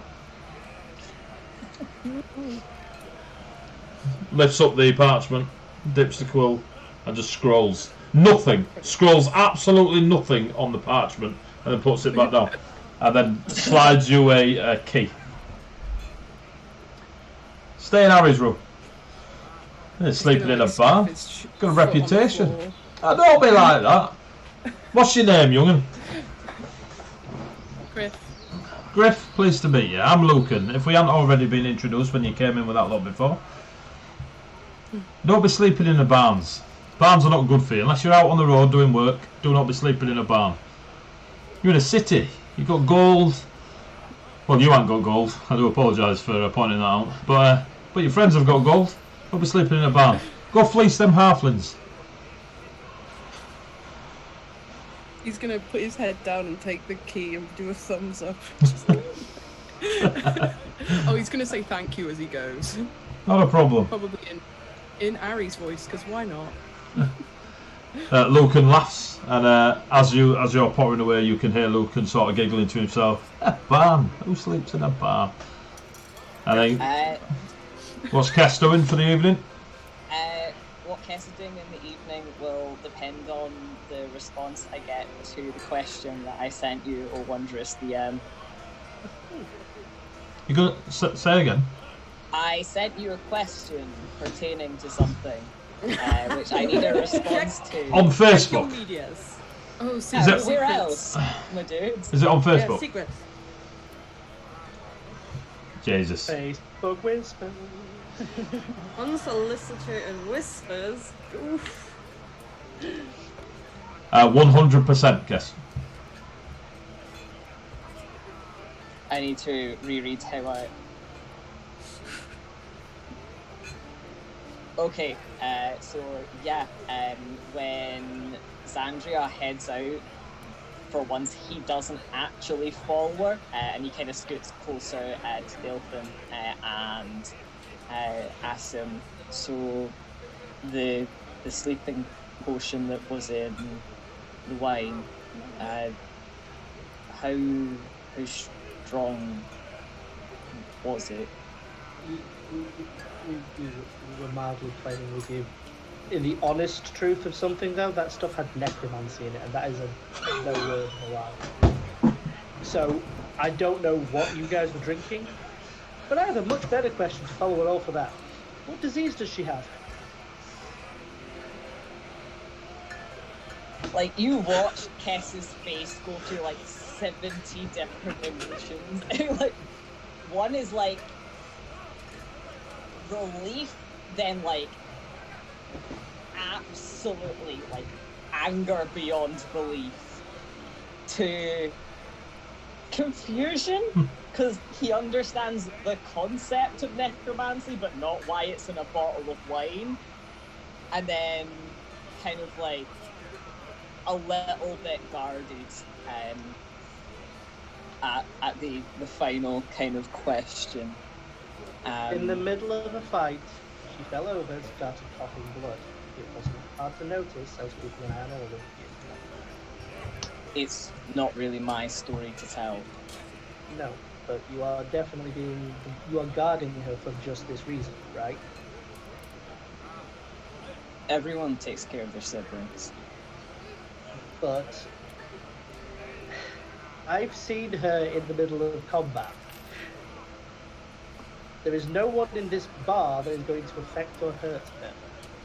The only thing that will happen is something will happen to her that already exists. Am I a little close? Yes and no. Okay. I'm not going to ask any more, but do understand that people around this table, or looks around as everyone's scarfed, the people usually around the table, are not going to go out of their way to hurt her. And as you just saw from the tiny cut that miraculously disappeared, even if they did, they'd make it better.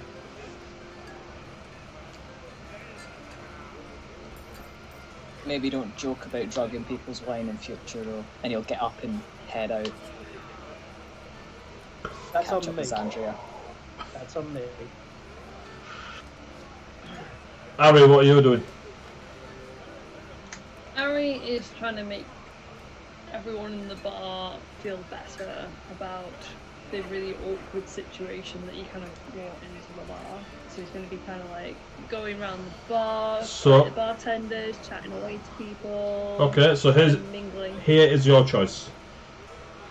Smooth over the situation in the Black Dog, or stand up your date, and stand up your date, or leave the situation in the bar and go on your date. No, he's going to smooth over the situation and then go on the date later. Is he really? Okay. Cake and pizza, apparently. He ain't going to sleep in his room tonight, let's put it that way. Well, he's got Kenku in it now, apparently. No, exactly. I was like, oh, well, you're going to use it anyway. So as Who knows that? the evening progresses, Xandria, you take your medicinal desert spice herb, totally legal substances. Cass and Delphin, you've had your moment. Ari, give me a persuasion check. Griff, you are able to get your room and a key to Ari's room. They come back. Yeah, just I wouldn't have just fucked Yeah. off to my room. and a key to Ari's room. What did you get in your persuasion check? 16. Cool. You get kind of a good positive response from a lot of the people you're speaking to. A bar brawl is not alien to them. It's been a long time since anyone's kicked off in the Black Dog, because most of them know that if you kick off in the Black Dog, you are getting turfed out and never allowed back in. And it's kind of a high reputation, even though it's a very tavern-esque personality to the bar, hotel entity. You don't shit on your own doorstep mentality. There's the odd few that come across and they're a little bit like a bit overly generous in giving advice of "Are you stupid?" sort of lines, but they're very drunk and they surely mean very well, but they just come across like they're gobsmacked. You get a few of the others that are very much, don't worry about it, everyone has a booze up now and then. The orcs, they nod, whether you're speaking to the others or to Alexander and Victoria themselves. Victoria's carted away, she's not even in the bar. Alexander remains for a little bit and is they are not overly impressed with your behaviour, but as it is not their house, they will just nod and allow you to they will, accept your, don't worry about it, crack on. But it's very formal the way they just sort of like, yes, they're very polite rather than agreeing with you or disagreeing with you. So that will be your evening until you venture out for date night. Unless any of you have anything other than Ari, anything else you wish to do for the evening. Griff, I don't know if you want to do stuff since you come back with the key. I don't know. Probably just chill with Delphin. Maybe play Snap with one card missing. I'll join the snap. I do have the set of cards, so why not play Snap? Oh, cool. So you guys, Griff and Delphin, you enjoy a nice game of Snap, unless one of you pulls the Queen of Hearts and can't find the other. But yeah, off you go. Your evening will pass into a long rest. Ari, what are you doing? Are you going to go looking after spending many hours trying to smooth over your thingy? Are you off to the Sawdust and Swearwords Tavern in the dock area? Cool, you get there, and as you know, the Sawdust and Swearwords, as all taverns in the dock area, are 24/7, just different staff. You get there, it is early hours of the morning. You will not be getting a long rest just by staying up this late. You pour into the tavern, and young Wigglebutt is just getting ready. I know what his name was. Just getting ready to go home. I think he would have timed it quite well, even knowing what time he would have finished. That's fine. He looks. Wow, Jesus! Ari's got a spreadsheet. He turns and sees you. He doesn't look overly impressed at this time. Half expecting to be there earlier to have a drink and. Now he's just kind of like goes up and it's just like, sorry, not taken away. Just, I can't help it, unfortunately. I had to entertain the others and they wouldn't let me go, so.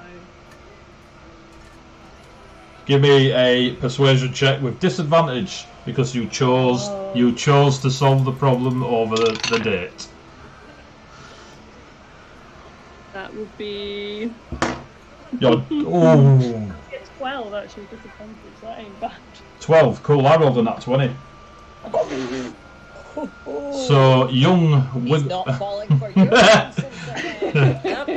No young BS here. young Wigglebutt McStevenson.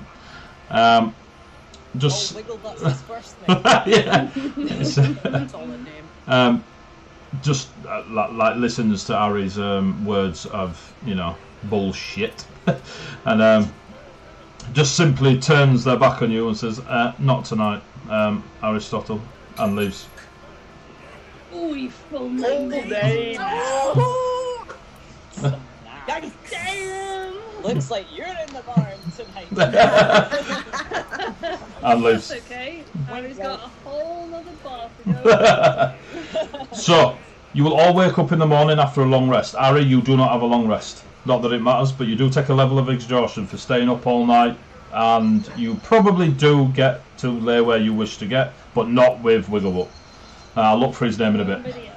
We're going to take, on that, as we wake up in the morning, you lot wake up in the morning, Harry with a level of exhaustion, we're going to take a 10-minute brew break, where you will get to see a slideshow of images for people that have supported the stream, our artwork in our e-magazine, etc, etc.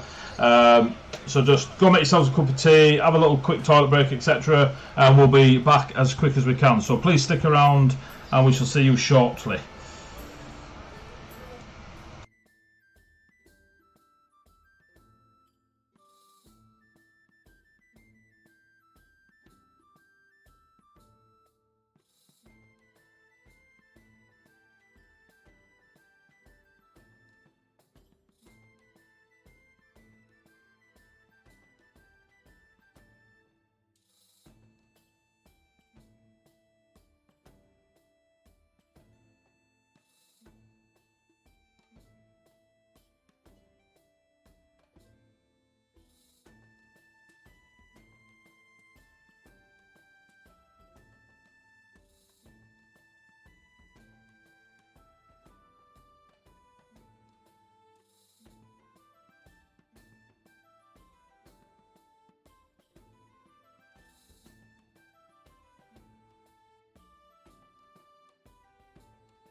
I would love to be Linny. I do it better than you. So, excuse that horrendous blip there where I went through my OBS like an absolute lunatic.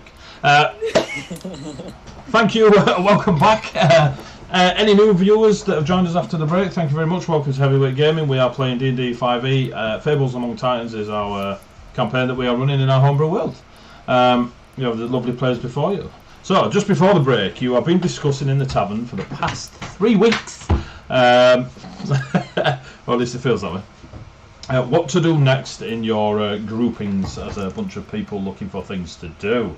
You have a silver coin with no markings upon it on either side. You have decided that come the morning time, which it will be right in a couple of seconds, to go and find a diviner to see if they can give you any information who the coin belongs to. So, it is morning time. You have all slept pretty well. Ari has not. And but when you make your way downstairs, Ari is sat at the table you were sat at last night with a full breakfast of meats and eggs to try and stem back the evening's activities. 3, 2, 1, you will all enter the bar area of the Black Dog Tavern. Zandria is gonna walk straight to the table and sit down next to Ari and just look at him quizzitively. So, did you get any sleep last night?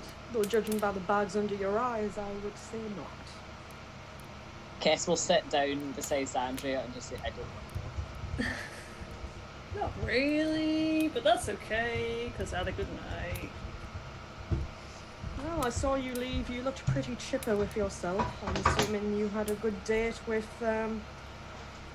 someone. I can't remember which one it was that you were saying you were going for, but Had a good night. He avoids telling her that he got he got rejected. and then Zandria will just lean close to Ari and just go, by the way, a sleeping potion in a bottle of wine isn't going to work on me, but nice try. He's a joke. I'm aware, but it was funny that you tried. I'm gonna come in and sit down on whichever seat is looking at the door so I know where my exits are. Go, good morning, everyone. Morning. Good morning, Dalton. Just gonna come in awkwardly, I guess, and sit down in the last seat, wherever that is, and just be like, Hi, Griff. Good morning, Griff. Pull the seat out, help basically push the seat back in once Griff's on it. So, which way for the gnomes then? Do we know what room they're in? I'm assuming they're not actually in the bar. In the bar, there are a handful of the halflings that were of both tartans that are sat having a bit of a chipper breakfast. Some of them look familiar from the night before. Most of them look newer. There are a couple of the orcs in their tunics and they're sat eating nicely. There is a few of the... Thank you for the follow. There is a few of the Viconian humans that are essentially hair of the dog in it, and they've ordered more ale for the morning and getting on with it. Sat at the end of the bar, furthest away from you, is a creature that is, if they stood, you reckon about 11 feet. They are massive in bulk, very like straight-edged limbs and stuff. They're not very gangly. They are a huge, almost limbed cannonball. Yeah, you all know this to be an ogre. The ogre is in clothing that is very similar to Ari's, just not as well tailored, and looks to be a native, or at least just from their clothing, of Ebendorf. And they're sat there, and leant against the bar is a perfect smooth great club, like a baseball bat smooth, not a lump of wood it's just grabbed. and it seems to be talking to somebody, one of the lads behind the bar. Harry, you know this to be Mallow, essentially the bouncer for the Black Tavern. You've never seen Mallow in the bar in a morning? You can assume he's been requested to be there in case a bunch of lunatics kick off in the morning. Harry will kind of like, that's the reason why you don't want to kick off in here. What, the ogre? Mm-hmm. Someone you are acquainted with? Not in that way. At this point, that does get like a snort, like from Kess, like a sort of like aborted chuckle into his breakfast. I've never seen a one-man brute squad before. Now I have. Yeah, not starting a fight here. Mm-hmm. Impressive security. I will give them that. So what is the plan, adventurers? Are any of the... No, there are none of the divining gnomes downstairs. There are a few of the gnomes sat with the halflings, with their colourful ward, and they're just relaxing. And again, it's quite chipper with the halflings. I will flip the coin, pass it straight to Harry. I'll let you do the talking, I'll come with you. Welcome to come everyone else if you want. It might be worth Griff going, seeing as he made friends with some of them last night. Griff is already up. You know, that's... Yeah, fair. Mm-hmm. In that case, I'll point between Harry and Griff and go, you two take a walk, I'll keep an eye on for a distance. I'll see if basically, if anything weird magical stuff happens. Totally just an excuse for not getting involved. So Griff and Harry are approaching the gnomes and halflings. Yeah. Yeah. Well, you approach. They are. None of them are drinking any alcohol. They're just drinking various liquids of hot-smelling beans and Smelling beans. hot-smelling Bean beans. juice. Bean juice. Oh my god, no. Coffee. Yeah. I'm just saying. That's all what right. I meant. That's totally what I meant as well. So. Mm-hmm. They're drinking coffee. We'll go with coffee. They're drinking coffee and just eating away. And they're eating a lot of fruit and bits of meat and stuff. It's all quite a nice platter. And they're sharing. None of them have a plate in front of them. And they're just money. Yeah, you kind of get a lot of money. Not for everyone. Minions. Griff says good morning in Delphin's voice. We'll go with Delphin. A few of them chuckle, a few of them sort of morning back, say Griff, and a couple of them sort of go like, do me. None of them say that. None of them say that to Harry. I'll tell you right now. He will repeat back, do me. Ah, yeah. And then you notice that one of the older gnomes clips the two that were asking you to mimic them. Round the back of the head, as you just catch them discussing which bad words to teach you. That's right. Are you joining us for breakfast? Yeah. Nods. Well, you sit with the halflings and gnomes to enjoy breakfast. They just they pass you meats and drinks and stuff like this.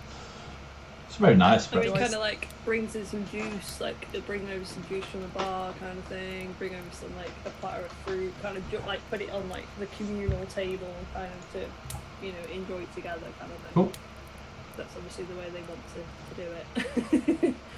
And he'll kind of like turn to just one of the gnomes that's just sat there. Probably not one of the ones that said "do me."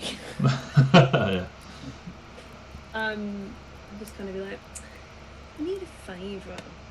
Oh, what do you need? I just need to, like, if any of your guys kind of can tell where this comes from, just need to kind of know who the owner is of this one, if possible. Like, I'm happy to pay for it, but it's just something I need to sort of try and find out if I can. Demand?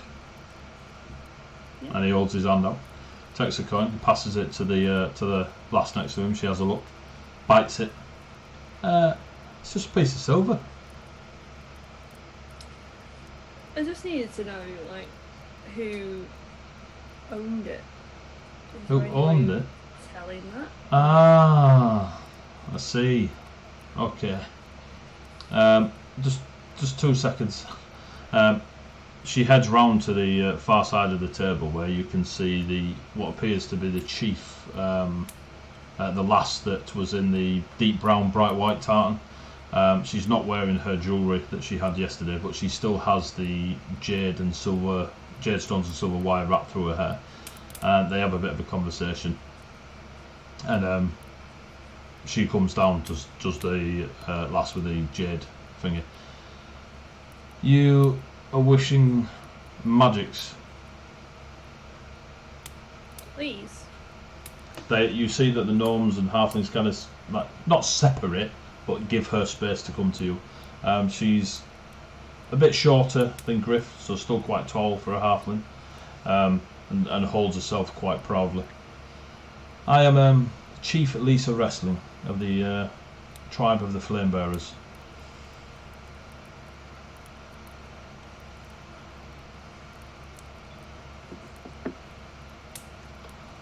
Young Tiller here says you are wanting to know the owner of this coin. Yeah. We're doing a bit of an investigation, and I heard that you guys can do this kind of thing. We can. And I was quite just wanted to double check with you. When you say you are I'm happy to pay for that. when you say you are investigating, what are you investigating? We are guests in another noble city. I would not wish to anger anybody. We have no of issue course. helping. What is the investigation? We wish to investigate and just check what's going on. We're not necessarily going to get involved, but you know, as you can tell, I'm native to the city. I think it's in everyone's best interest if we can just try and find out what's going on without causing any issues. Oh, so this is part of the investigation that the captain is looking into. Not directly. So you wish us to help your investigation out of earshot of the captain, or out of eyeline? Does he not know about this? Not yet, but he will. You're getting a look from Griff. Unfortunately, he is not a subtle person. I was going to say, the moment you start saying stuff like that, I would have to roll deception because he is so obvious. It's gravy time. Chief. It is People are apparently like Gravy awesome. Chief. Thank you for the raid, Dwarf Warrior. Thanks. The gravy train has arrived. The gravy train. Gravy train. Where am I? So, so the chief wrestling, she looks at Griff, notices Griff's nope. Whole situation. Looks back at Harry. I will not anger the city guard, especially one as equipped as Captain Berrymond.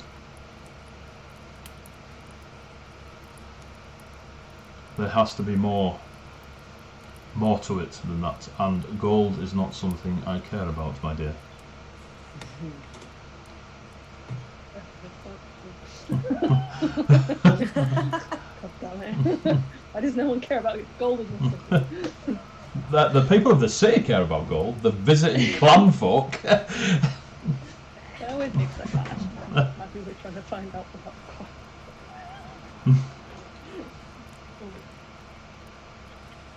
Oh boy. It is not a no, as I do wish to help the investigation, but I will not do it underhandedly, or allow any of them to go. Griff is going to say in Berryman's voice, "Did you witness the fire?" and other such things in Berryman's voice to show that they've been in discussion with said captain. That is very clever. And your name is? And then Tilly steps up from behind and she's like, "Ask Griff." Thank you, Tilly. You can, and just sort of pushes Tilly back. Hello, Griff. So you have spoken to the captain already. We have. So why the smoke and shadows? And looks back at Harry. Griff's like, "Buggered if I know." Looks at Harry like, "What are you doing?" I wasn't directly there. That's true. That's true. So my understanding of it was that the captain didn't exactly know about it, but didn't disapprove. And so what I want to try and do is try and get some information for him to bring to him. Now that I can get on board with. You will have to speak with Celia. And she just nudges towards the top of the table, and there is a gnome that is completely covered in a like almost luminescent green wood that isn't as bright during this morning morning light, if that's what you could call it, in Evendorf. It's still needing a lot of candlelight to light up the room, but you can tell that it is in a faded state rather than bursting with luminance. And they look old beyond old. You can't tell if Celia is gnome, halfling, male, female, indifferent. There's just this gnomish entity at the end of the bar, covered in this luminescent Just wood. big glowing wrinkles. yeah, essentially. Yes. Ah, bestow. Bestow, yeah. So yes, Celia is a skilled practitioner of divination magic. I'm sure they can help you and help towards helping Captain Berryman. I will ask that you let Berryman know that it was us that helped you. Of course. Did she mention her name earlier? She? Of the diviner or of herself? Herself, just because I think at the time I was fiddling with my headphones. Yes, And I didn't so hear she it. introduced herself as Chief Lisa Wrestling, Lisa Wrestling. Tribe of the Flame Bearers. And the diviner is Celia of the Flame Bearers. Fabulous. Thank you, sorry. No worries. No, it's so good. It means when I forget, you can remind me. Yes, you will need to speak to Celia. Look at your hair, man. Crack the milk, get a Ambient bit. sound. Apologies. Remember, kids, stay indoors. Yeah. So, Harry kind of nods his head and is like, "Thank you very much for your information." you are very welcome, dear. That's another thank you in Ari's voice. It's going to sound fun. Harry kind of just looks at Griff and just like, And you too, Griff. May I ask where you hail from? Your clothing is unique. I do have my notes up. Would you like the Just have DM to scroll the remind top you? of them.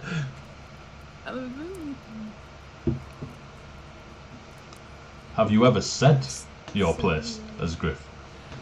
Well, that's the thing. I don't think he has. I don't think he does. No. Not I here. don't think Grifford He needs would have it. generally said it. Yeah, you don't generally walk around going, yeah, I'm Eddie, I live in Beeston. So he's going to think about it. He's going to go to say, and then he's going to be like, and then he's going to. Point at the floor. Yes, dear, you're pointing at the floor. You're from here? No? Sounds like. Sounds like. Did she say south? No, but she will now. From the south? You're from the south. We'll leave it there. I don't. No offence, have time for this, but but yes, it's been a pleasure meeting you, Griff. And you are, to Harry. "I'm Harry." Pleased to meet you, Harry. If that is it, you may speak. I will stay down here as you speak to Celia. We're unsure what Celia's. We'll let you speak to Celia. Does she hand the coin back to him? Oh yes, she gives the coin back. I was like, need that. So you approach Celia, who is sat completely by themselves.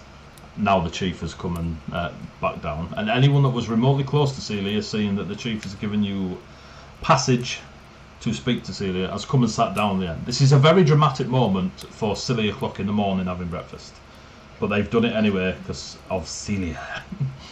Celia. Yeah. Ari kind of like bows his head in respect and just like, good morning, Celia.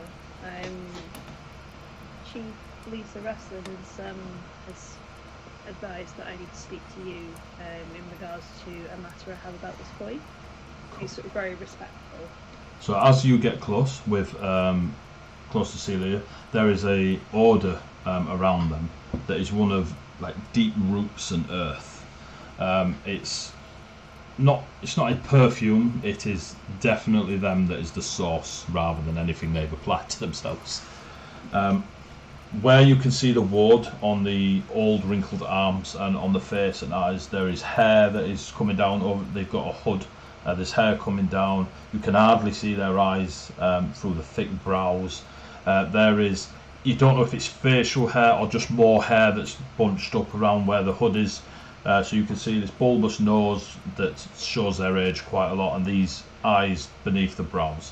Their robes pull close to them. You can see that they're in the brown and white tartan of the flame bearers. But you can't really see much other than being told they are a gnome. You just have to accept that as given. And they've got the hood pulled right down. So I'm going to use props. There we go.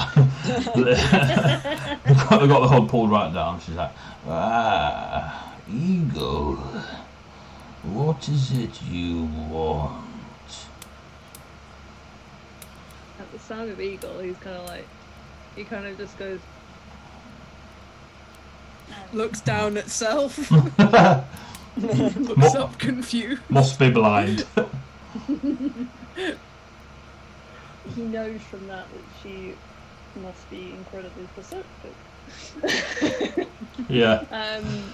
He kind of confused, just like, I'm Ari. This is Griff.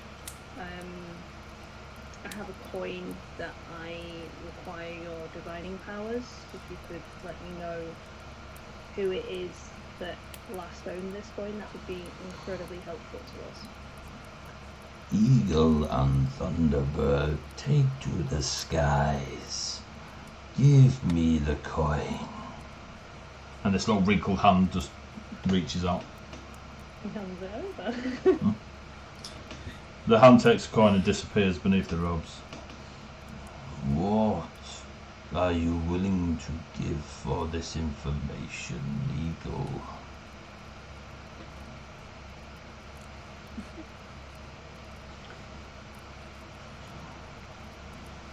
I'm going to presume that gold is not sufficient.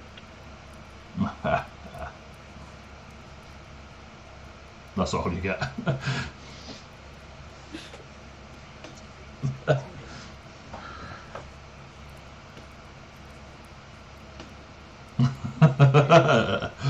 Why don't they want me gold? Man, give me my gold! Why is paying people not always the way? God damn. What's the game plan? God damn it. If you make the journey yourselves, I will not charge a fee. If we make the journey to... Your answers. Sorry, AD, what? Your answers. Your answers, yeah. So I don't do voices, you know what I mean? Couldn't hear you through the hood. Now then, strapping chap, how's it going? Yes, I'm a wizard. I'm sorry, I don't speak mystical woman. I just Mystical empty.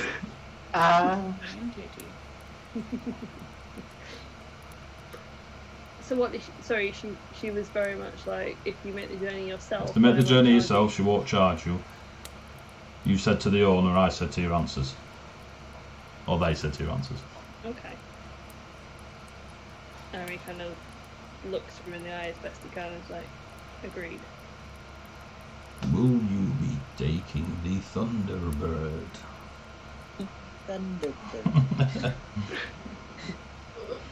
Harry kind of looks at Griff. Griff nods like, duh. They push the coin forward. Place your hands on the coin. Harry kind of reaches forward and is like, looks towards Griff again, like, you're going to put your hand on as well. Griff like takes a second. He's like, "Oh, my hand too." Kesfion, Daelthin, and Xandria, you see Griff and Ari pass out. Oh, cool. Griff and Ari, you, as you touch the coin, Griff, you hear the calling of the Thunderbird high in the sky, mighty and proud, the protector that they are. Ari, you hear the sounds of battle very close to a high wall, and the image of a armoured eagle not far to your right. Those leave you, and you are both left on a path of smoke. You cannot see the walk beneath you. No bricks, no cobblestones, no nothing. You are walking on what seems to be quite firm smoke. All around you, I know they started singing it. All around you, you can see these entities that seem to be humanoid in shape from the similar smoke that is on the floor that you are walking on. You look to your sides and it looks as if it drops off. You do not try, you do not test at this moment in time at least, whether there is actually anything to drop off. It's just open, vast space with all these smoke-shaped entities, these humanoid shapes. From these humanoid shapes, you get these tendrils, again of smoke, that sort of almost like a Medusa-esque hairstyle going on with these smoky snakes that are not actual snakes. They're everywhere. As you come to rest after this initial shock to the system where you hear those things and see those things, it starts to calm. The snake-like smoky hair settles around these humanoid shapes. You are now in a crowd of people, and the smoke around you begins to shape as if you are outside the tavern, and you recognise, it takes a little going, but you start to recognise that the smokeless silhouette or puppetry that's going on with these smoking humanoids and the way the buildings start forming, that you are in some sort of ethereal representation of where you've just been, but you are outside the Black Dog Tavern. There are varying colours of reds and blacks that obviously pop amongst all this smoke, and in a way that is almost attracting to you. Griff and Ari, 3, 2, 1, you're in the room, go. Harry kind of reaches a hand towards Griff, and just like, what happened? There's a slight echo as Ari speaks, like what happened, what happened, what happened, but it's not loud and booming. It's just almost like it takes a while to get to you and then catches up with itself.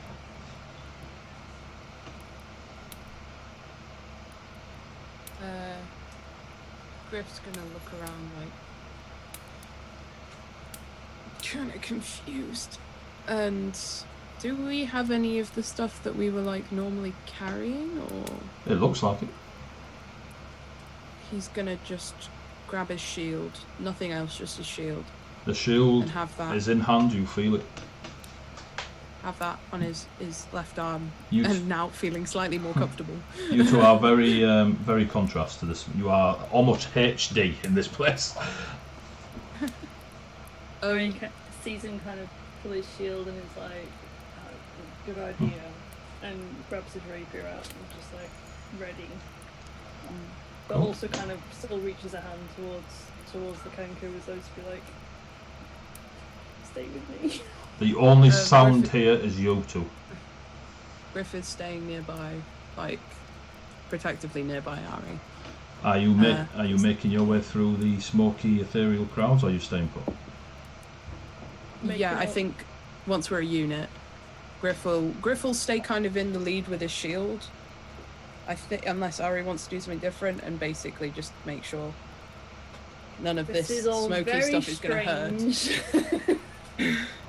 So, Very, very for strange. all intents and purposes, Griff, you kind of see stuff that's similar, because for your very short time in Ravenholm. Ari, every now and then you have a moment of this is almost a replica, but in some sort of weird, smoky, artistic creation. I'll just jump back to Daelthin, Kesfion and Xandria. You see them talking to the gnomes and halflings, and then you see them, obviously you've been watching, they both put their hand on a table with the bundle of gnome at the far side, and then them two just sort of limp to the floor, unceremoniously. Kess will look to Daelthin and be like, do we step in now or do we stay here? Now, stand up and start walking over. Yeah. As you start walking over, Chief Lisa Wrestling steps forward. Hello. By any chance, are you worried of your friends? There's a concern. I'm not going to lie to you. I'm assuming it's something to do with why they were coming over. Are they okay? I would hazard a guess that Celia has sent them to retrieve the answers to their questions. Okay. Do you mind if we come and stay alongside you? Just Feel to free, make sure- feel free. If they get hurt where they are, their bodies will get hurt. So it's always nice to have people around. She's dead, Kaz. Dead Kaz. Right. Is there anything we can do to help? Can you heal? No. The one person we have that could heal is currently on the floor. Can you traverse wherever? You might want to speak to Celia, but I believe they. We need to find out, Celia. Celia just ignores and spits on the floor. If you can traverse the ethereal planes, maybe. It's not my usual skill set, but hey, I'm always up for anything once. Is this an interruption thing? Can we talk to her, or is that going to cause a problem? You can talk to Celia, yes. With your permission, then. You do have my permission. I will be remaining here. For no reason, but I will remain here. I'm just going to do the mental maths of roughly how far they are. Does it look like a blast radius that she's now stood out on? They have given Celia quite a wide berth. The closest person to Celia is about 15-20 feet away, which is Marlowe, the ogre, sat at the bar. And obviously Griff and Harry on the floor. Well, okay. I'll look to the other two, give a slight shrug, and motion towards, and then I'll start. Yeah, approaching. Kess will plow on ahead. I will stay here, just to be on the safe side. Okay, so Kess and Daelthin. So Sandra, you're staying with the halflings, Yes. and Kess and Daelthin, you're approaching Celia. Yeah. Slowly, the same way you would approach a wild bear. Like, at an arm's length and possibly with Yes. Kefir A going... 3'2" angry bear. Kesfion has just walked straight up as if he was crossing the bar as normal. Is it okay? We're going over here? Sure. So you're there before Celia, and they are just sat there, pushing the coins backwards and forwards across the table. Hello there? Sorry to interrupt you. Hello, demon warrior. And he just looks to Daelthin like, and raises both eyebrows. Not a word. If possible, the eyebrows raise a little bit higher further. Why is it Yes. the demon warrior walks with Tsunami?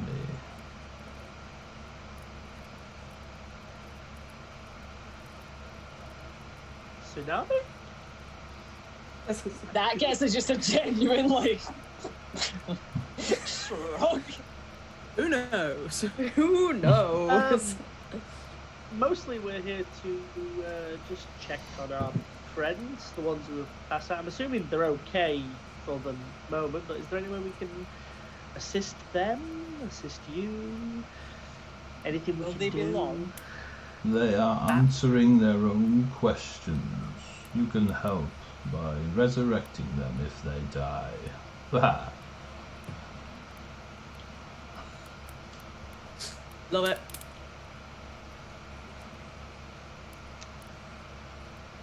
Okay. This kind of almost gets like a nod of understanding that. Oh, they're on their own. Cool. And he just like pulls up a chair and sits down and just watches. Where the two of them are just like.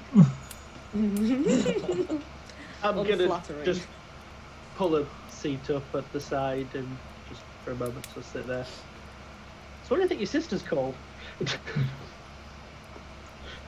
I honestly don't want to know. Demon warrior. Strong. Understood, Tsunami. That just gets like a chuckle. So we've got, what was it? Eagle, Thunderbird, Demon Warrior, and Tsunami. We're like the most unusual set of Power Rangers. So Andrea just goes Like, over we should all be and like- she's just like, "Hello, Sandra." Yeah. Just Andrea, no title. Cool beans. Good for that. Greetings, Short, sweet, shouty simple. one. Greetings, tankard head. Oh. Jesus. Oh, it hurts.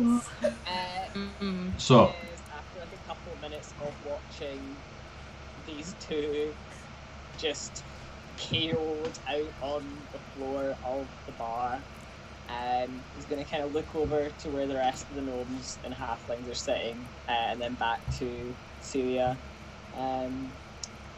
Any reason why your companions sit so far away, or? They do not wish to die when I cast my magics. Does that usually happen? Only to the ones that don't live. Valid. And he'll just go back to watch. He's like, that's a perfectly, yeah. Logic works with that, I guess. as you finish that, she looks, he looks, they look to Daelfin, and then they look to either side of Daelfin, chuckle, and then say, You bring others with you, demon warrior. Time to do a seance. I'm gonna auto fail a deception check and just pull the face of. That does get up. You are the blade. Just two at the moment. You are the blade of many warriors. Now, if you would leave me so I can make sure your friends do not die in their quest for answers. I'm gonna pat what is it? On the shoulder, just up, turn, gone. No stalling. I've already left. guess what you're doing? Thank you for your time. Careful. Right, he's just going to say thank you for your time and just kind of like walk off after him. Okay. Griff and Harry. Woo! You're in the world of smoke and smoke. It's smoke, just smoke. It's fine. So you are making your way through this almost replica version of the District of Wolves, where you are, the District of Lupine, the Merchant District. You see these colours of black and red as they appear every now and then in your periphery, almost like they are the tip of a cloak or a scarf, or the long hair just being caught as you see it. You look towards different market stalls, different shops. Again, they have this very smoky, basic detail. Griff, it takes you a moment to go, we walk past that. Harry, you kind of go, that's the leather armour alchemist. Like you're kind of just going through, knowing where you are. Both of you give me, either one of you give me an advantage roll on wisdom, or roll each. Wisdom saving or just casual Just wisdom? wisdom, just a I'm straight gonna guess wisdom. you're better at wisdom. That's not how it works, Harry. That's not how it works. Both roll it. This could be interesting. I'm just gonna keep rolling this for a second. You say you're going to keep rolling? No, I just meant like I was just doing this Oh, for right. a while, just letting it, I was like- set for a bit. I thought you were going to roll like 5 times. I'd be Nat like, 19. not 19. See, Got a nut too. so Griff, you lose sight of the black and red, and for a moment for you it's just pure smoke and mirrors. With Harry, you kind of beam on where they're going, and they are heading towards the Cave of Bats Tavern that was further down. You track them down there, and you're following this every now and then, just like I said, a catch of a cloak, a robe, a scarf, hair colour, you don't know, but it's definitely the tail end of whoever you are trying to focus on. You go past the Cave of Bats, you go to a bathhouse that is well known to you and to many others, that is quite an expensive bathhouse. You've been in there mostly through talking your way in, or as a escort to another, rather than being able to afford your way in. Yep. So it is quite a pricey place. You go into this bathhouse, and then as you follow around the familiar corridors, you see the main pool, and it's full of these smoky humanoids. There's no shape, detail to any of them. They're just, and you only know it's the bathhouse because you've been there. Sat with their back against the wall at the far side of the main pool, with maybe 3 smoky humanoid shapes around them, is similar to yourselves, very HD, a drow with long white hair, a nightshade blue skin. They have a scarlet scarf wrapped around and just hanging loosely. And then their bottom half is beneath this smoky water, and their top half is cloveless. And you can see you can see their nightshade torso. And they seem to be conversing with these smoky humanoids. Both of you give me a perception check, as you can now clearly see this dark elf. Change dice, 'cause that one just. This boy's rolling good for me today. That's a bit better. 15. 15. 16. Cool. As you sort of just you stay less obvious and go ploughing in and waving, you kind of just stand at the doorway and you see this pool of smoke, and these are whoever they are. You can see this dark elf flipping looks like a coin over their fingers, very, very similar to Dalefin was doing earlier in the tavern.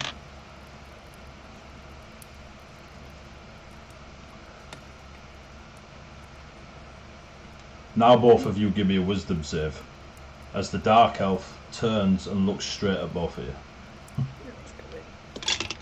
Yes, 21.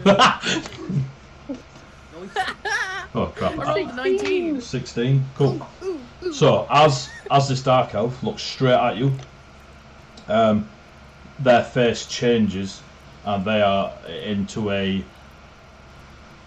very surprised, but not. There's no animosity in their surprise. There's almost a smirk, and you hear a single name, Gabriel, and you are yanked back. As if someone's just walked up behind you, grabbed you both by your belts and just pulled you back. You rush through smoke, you begin to fall through smoke and mist. You reach out, there's nothing to grab. The shapes of Ravenholm in this district all disappear around you. And you wake up unconscious. What a sentence. You wake up in your previously unconscious state, where you're both laid on the floor looking up at the ceiling of the Black Dog Tavern, now back in the real world. I have to ask very quickly, the voice that said the name Gabriel, what did it sound like? Gabriel. Okay, cool. That was my attempt at smooth. No, yeah, it came across. So we don't have to do sentences. Out of character. 100% someone seeming intrigued and amused by you is so much scarier than you seeming angry. Because that means they're looking forward to a fight or something. Yes. Actually interesting. Dance monkeys dance. So you wake up. Irish. You wake up in the Black Dog Tavern, looking up.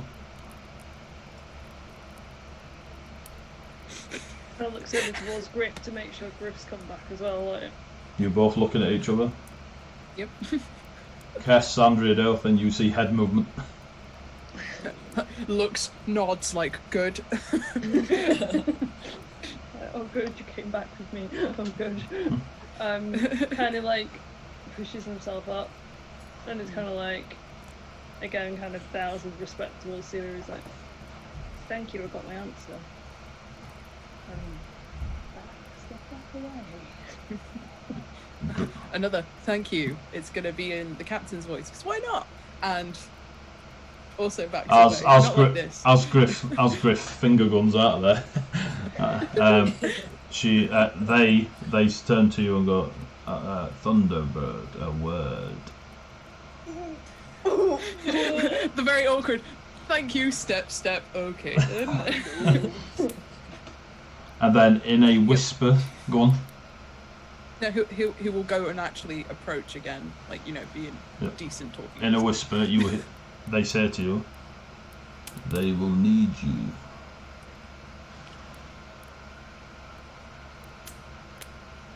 He's gonna tilt his head.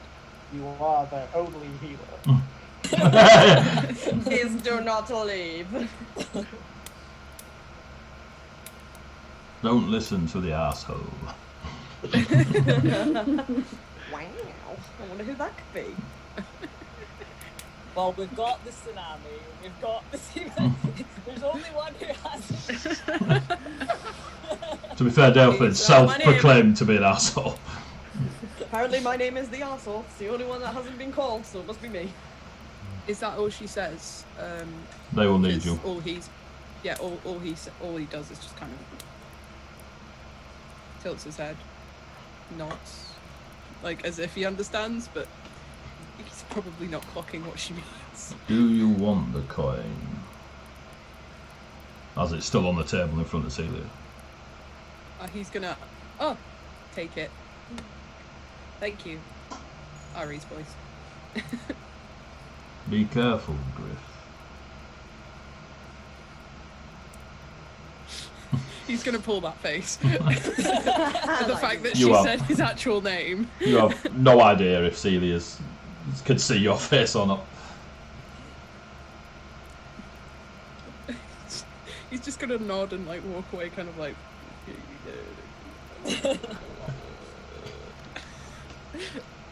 Cool. You walk back to the rest of them.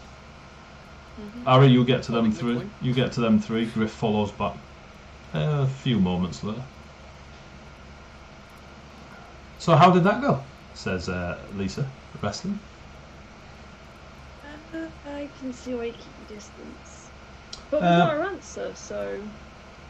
Did Celia charge you? No. Griff is going to repeat what she said of, if you take the quest, if you take the journey yourselves, I will not charge payment, whatever it was. Chief Lisa looks at Griff. That is scarily accurate.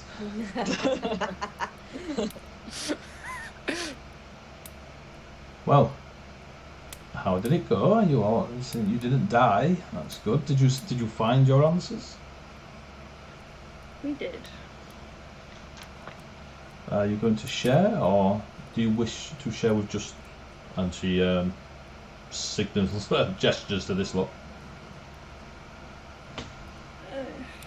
the pointy ear brigade.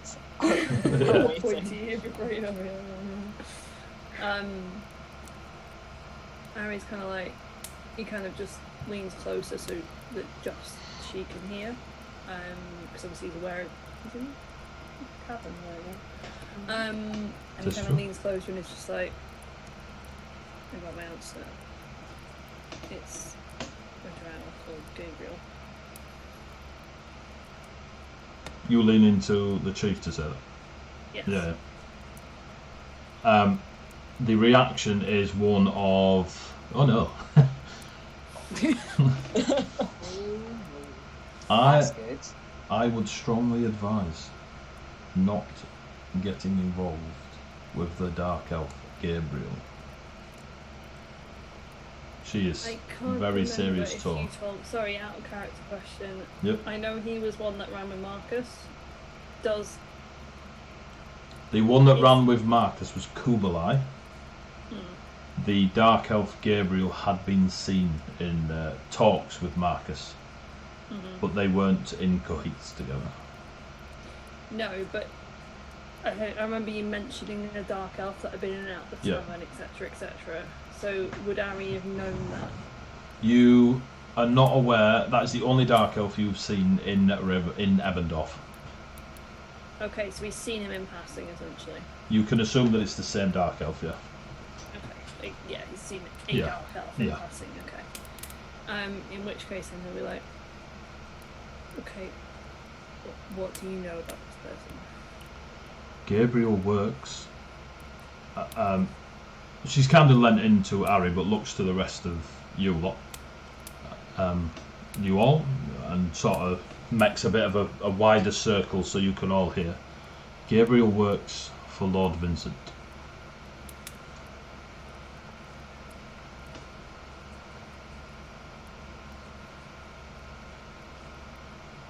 The land of Kozan, where the Dark Elves reside, is beneath Ravenhall.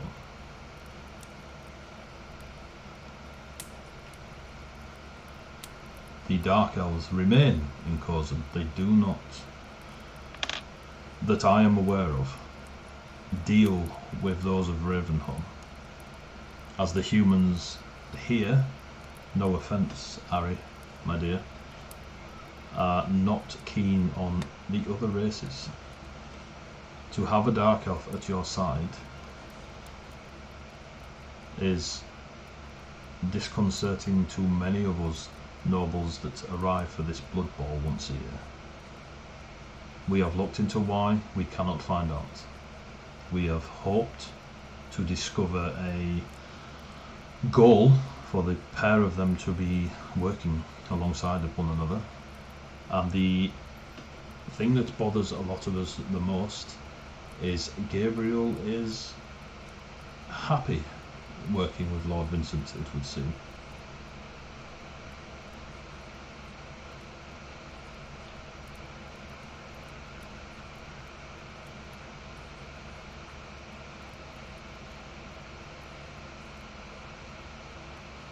But I would tread very, very carefully when dealing with Gabriel.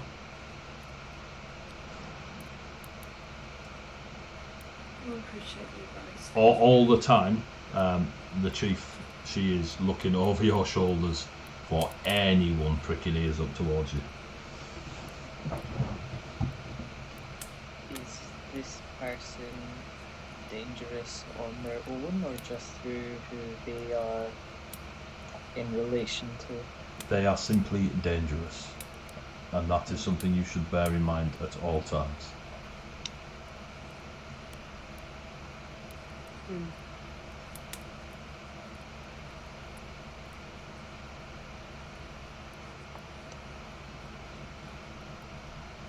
Thank you. I think that stops us rushing into it.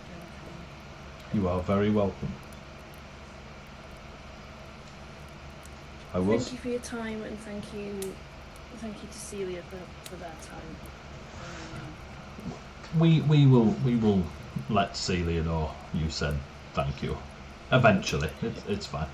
That would be appreciated. And he kind of retreats back to his table. With Do you all follow Ari to your table? Yeah. Cool. Joe. Yep. wasn't expecting that. Not gonna lie. But it got us answers.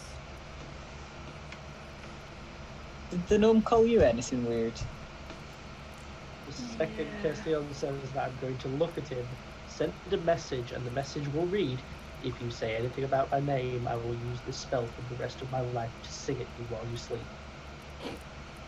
Castiel, you got a voice such red.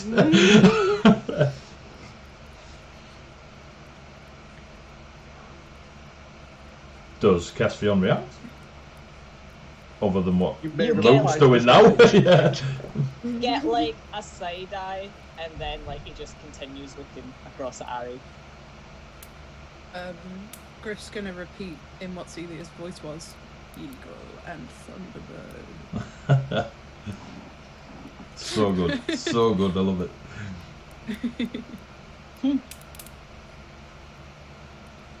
He'll point at himself and go. Yeah.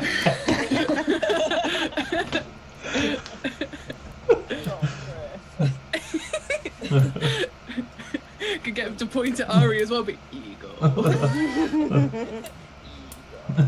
Eagle.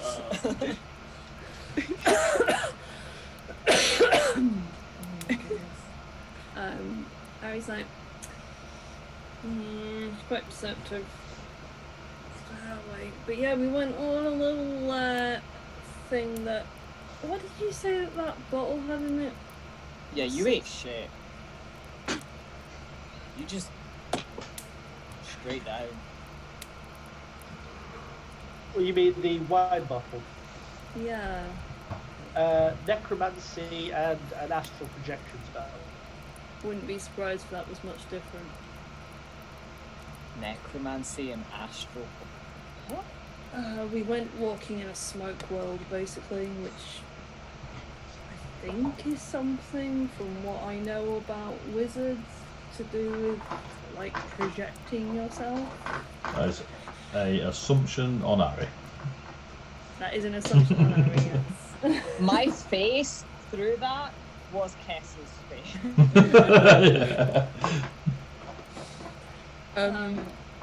Griff's gonna poke Delphin on the arm. Message me. Message me. You will notice that it takes a moment for me to actually register it because I've been eyeing the door.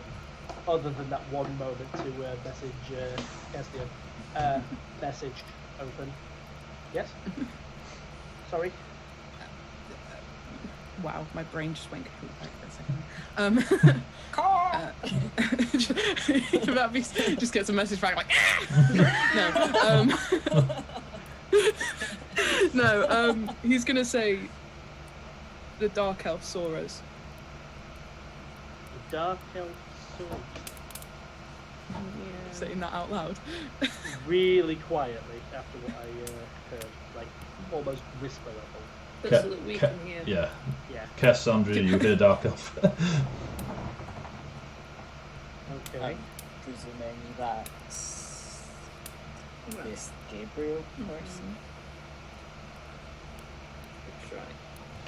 So you hand over this information to the guardsman, and then we've done our bit, yeah? That's kind of a plan. I don't really want to go messing with this Why person are you... for that. No, Griff. Because we just know who the coin belongs to. We don't know what the coin was used for or who it was used on. But you've found information that you can pass on. That is true. People who are far more trained in this than we are. That is also true. Unfortunately, there may have been the slight matter of my honour being called into question, and I pretty much said I'd solve this.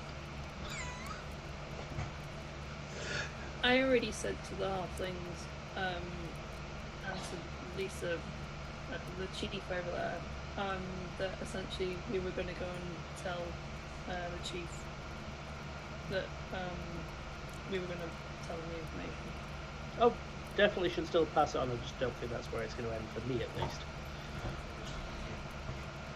No, but we need to pass on the information to the people that were looking to find it out for several reasons.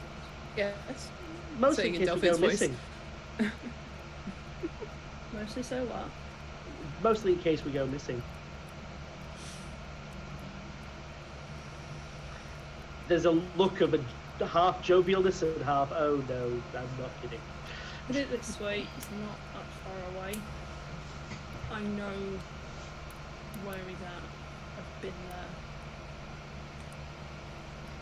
So if you know where he's at and he saw you, does he know where you're at and therefore where we're at?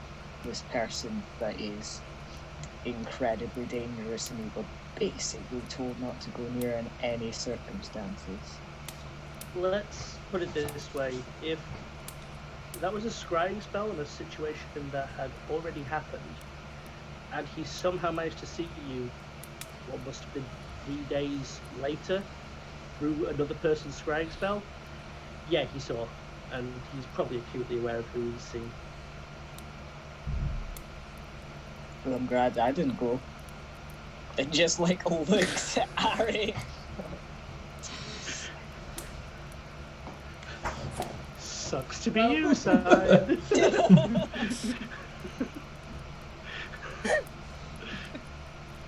So what's the crack, kids? We need to go and announce what we've got to Berryman, but after that, that's probably not where it ends for me at least. And considering 2 other people are somewhat roped in, it's your two's choice if you hang around. Yeah, we need to go to Berham and tell him as soon as possible. Like, Griff's have already stood up, basically, so... So you're going to head out to the district of the Cobra and go looking for Captain Berryman. Aye. Yep. Cool. So you head out, you gather your things. There's a couple of waves from the halflings and such. Lucan is still on the desk, looking fresh-faced and perky, as he was the day before. You're not entirely sure if anyone's swapped with him for his time on the desk, and he waves you on your way. You have 30,000 gravy boats to spend them on. Jesus, Dwarf Warrior. So, highlight a message once in a while. Christ. Name a town's worth of people. You leave the Black Dog Tavern out into the merchant area. The district of the Cobra, so where the military part of Ebendorf resides, where they have a couple of barracks in its own district, is in the north part of the city. Ari leads you there. Ari may or may not have spent some time with some of the soldiers, and leads you to the district quite easily. As you are leaving the central district of the Loop, so the Wolf, you leave the northern gate that leads across a maybe 40-foot cobbled road that goes and curves around a lot of the city, so there is a separation between districts, which allows a bit of a killing field from certain districts if you were to try and rush them for any civil uprising. But yeah, so you get across, and the district of the Cobra is high-walled, dark stone that goes all the way around and essentially blocks it off from the rest of the city. The gates, the main gates of the district, are huge carvings of 3 snakes that are sort of trying to eat each other on these 2 big steel gates. It's black iron, real, just not. It's not a bright place to look at, to be fair. The majority of soldiers you see, and there are smaller gates and gate posts and towers on the wall that bugger off to the east and west of this massive wall around the town. The majority of the guards here are humanoid, size, shape, etc. You can't obviously tell from the helms they're wearing and stuff. You don't see a lot of the Tor type creatures that were beasts, the Minotaurs, Rhinotaurs, etc. It's more your lot size.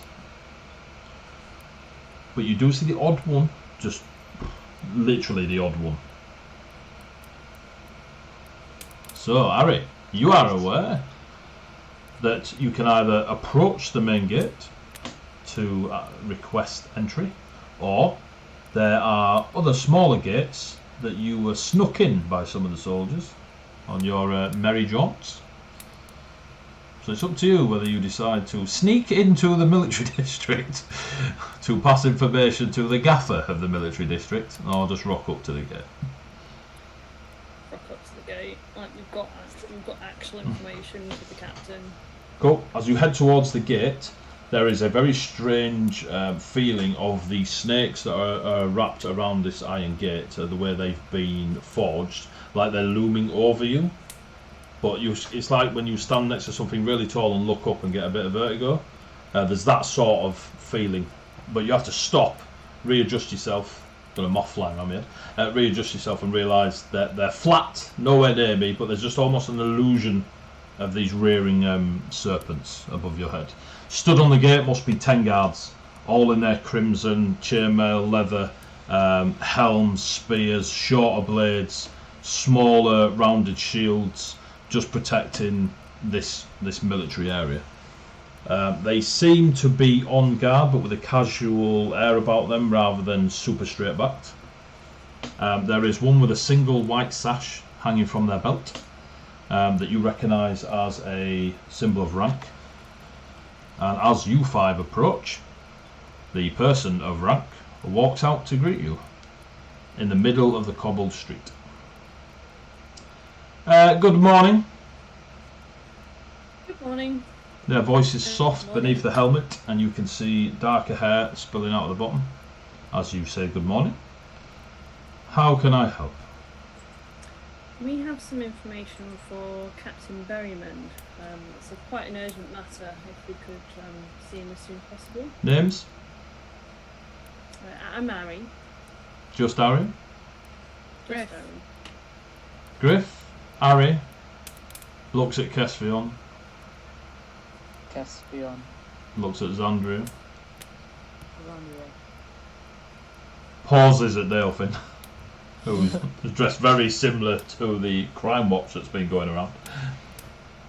Name? Aeson. Give me a deception check. 17.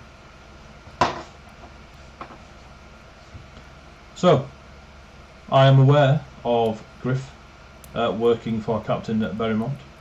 You are the only Kenku, I believe, that we... Are you a Kenku? We'll call you a Kenku. That is in the city and currently working for the Captain. So I will assume, unless you tell me otherwise, that if anything kicks off, these four die in your place. And they say that as if it's a Wednesday. Doesn't have the words to respond to that. It's just kind of is like wide-eyed, like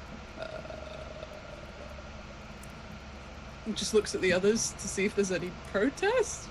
Just kind of confused. I will look at Griff and just say, you assume correctly, just so Griff has the words. Yeah, it says in Delphin's voice, you assume correctly.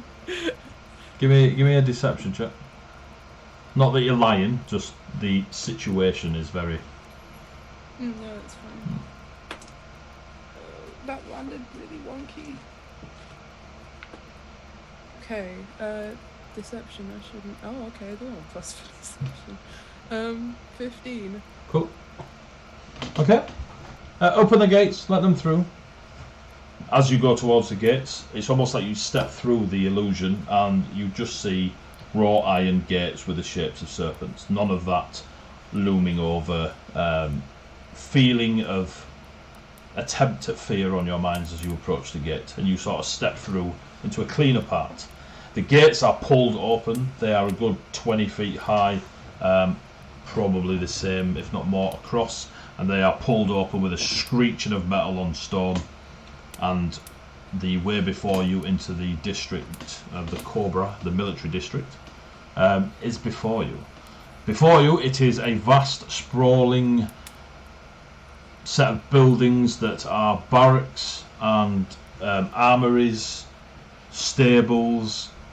There is forges going off that you can see next to some of the barracks and such.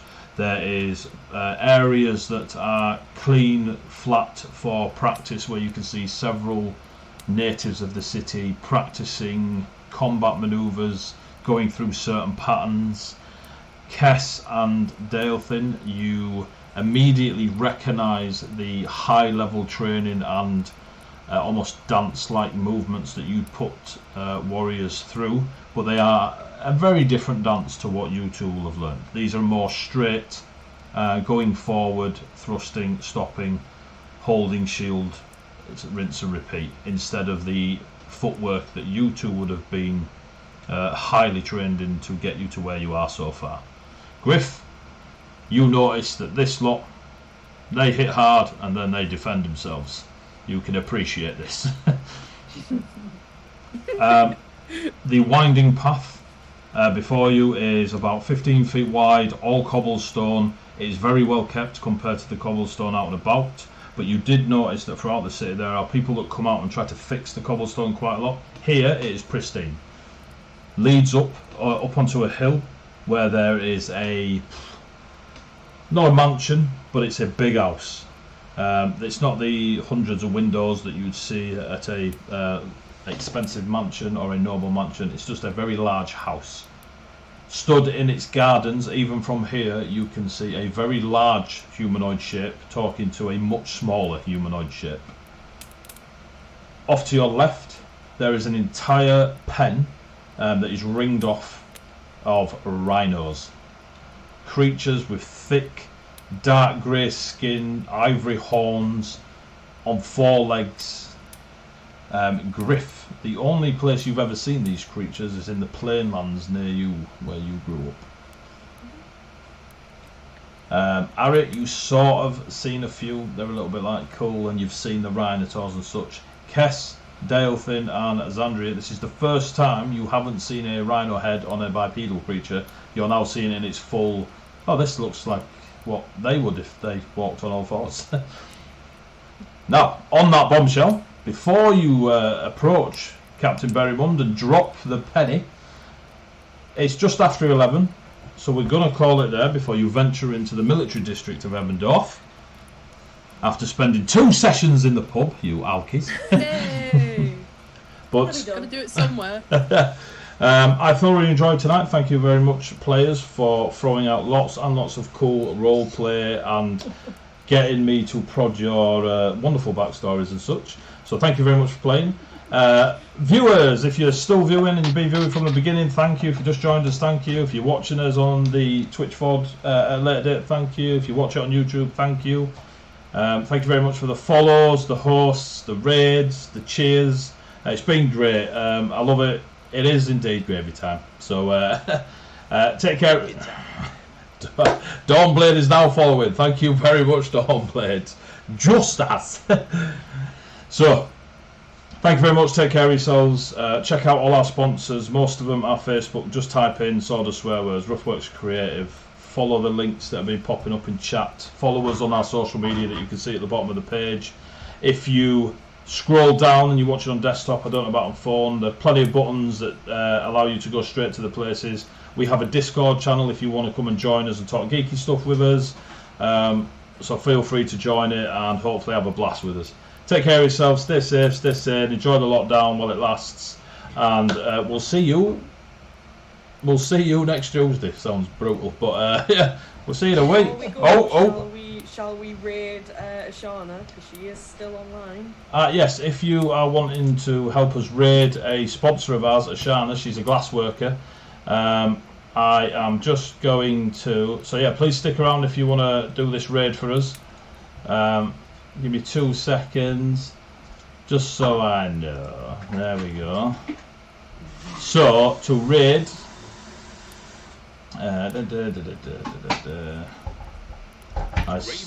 Oh, thank you very much for the follow, I'm going to get this name wrong. Master Cena.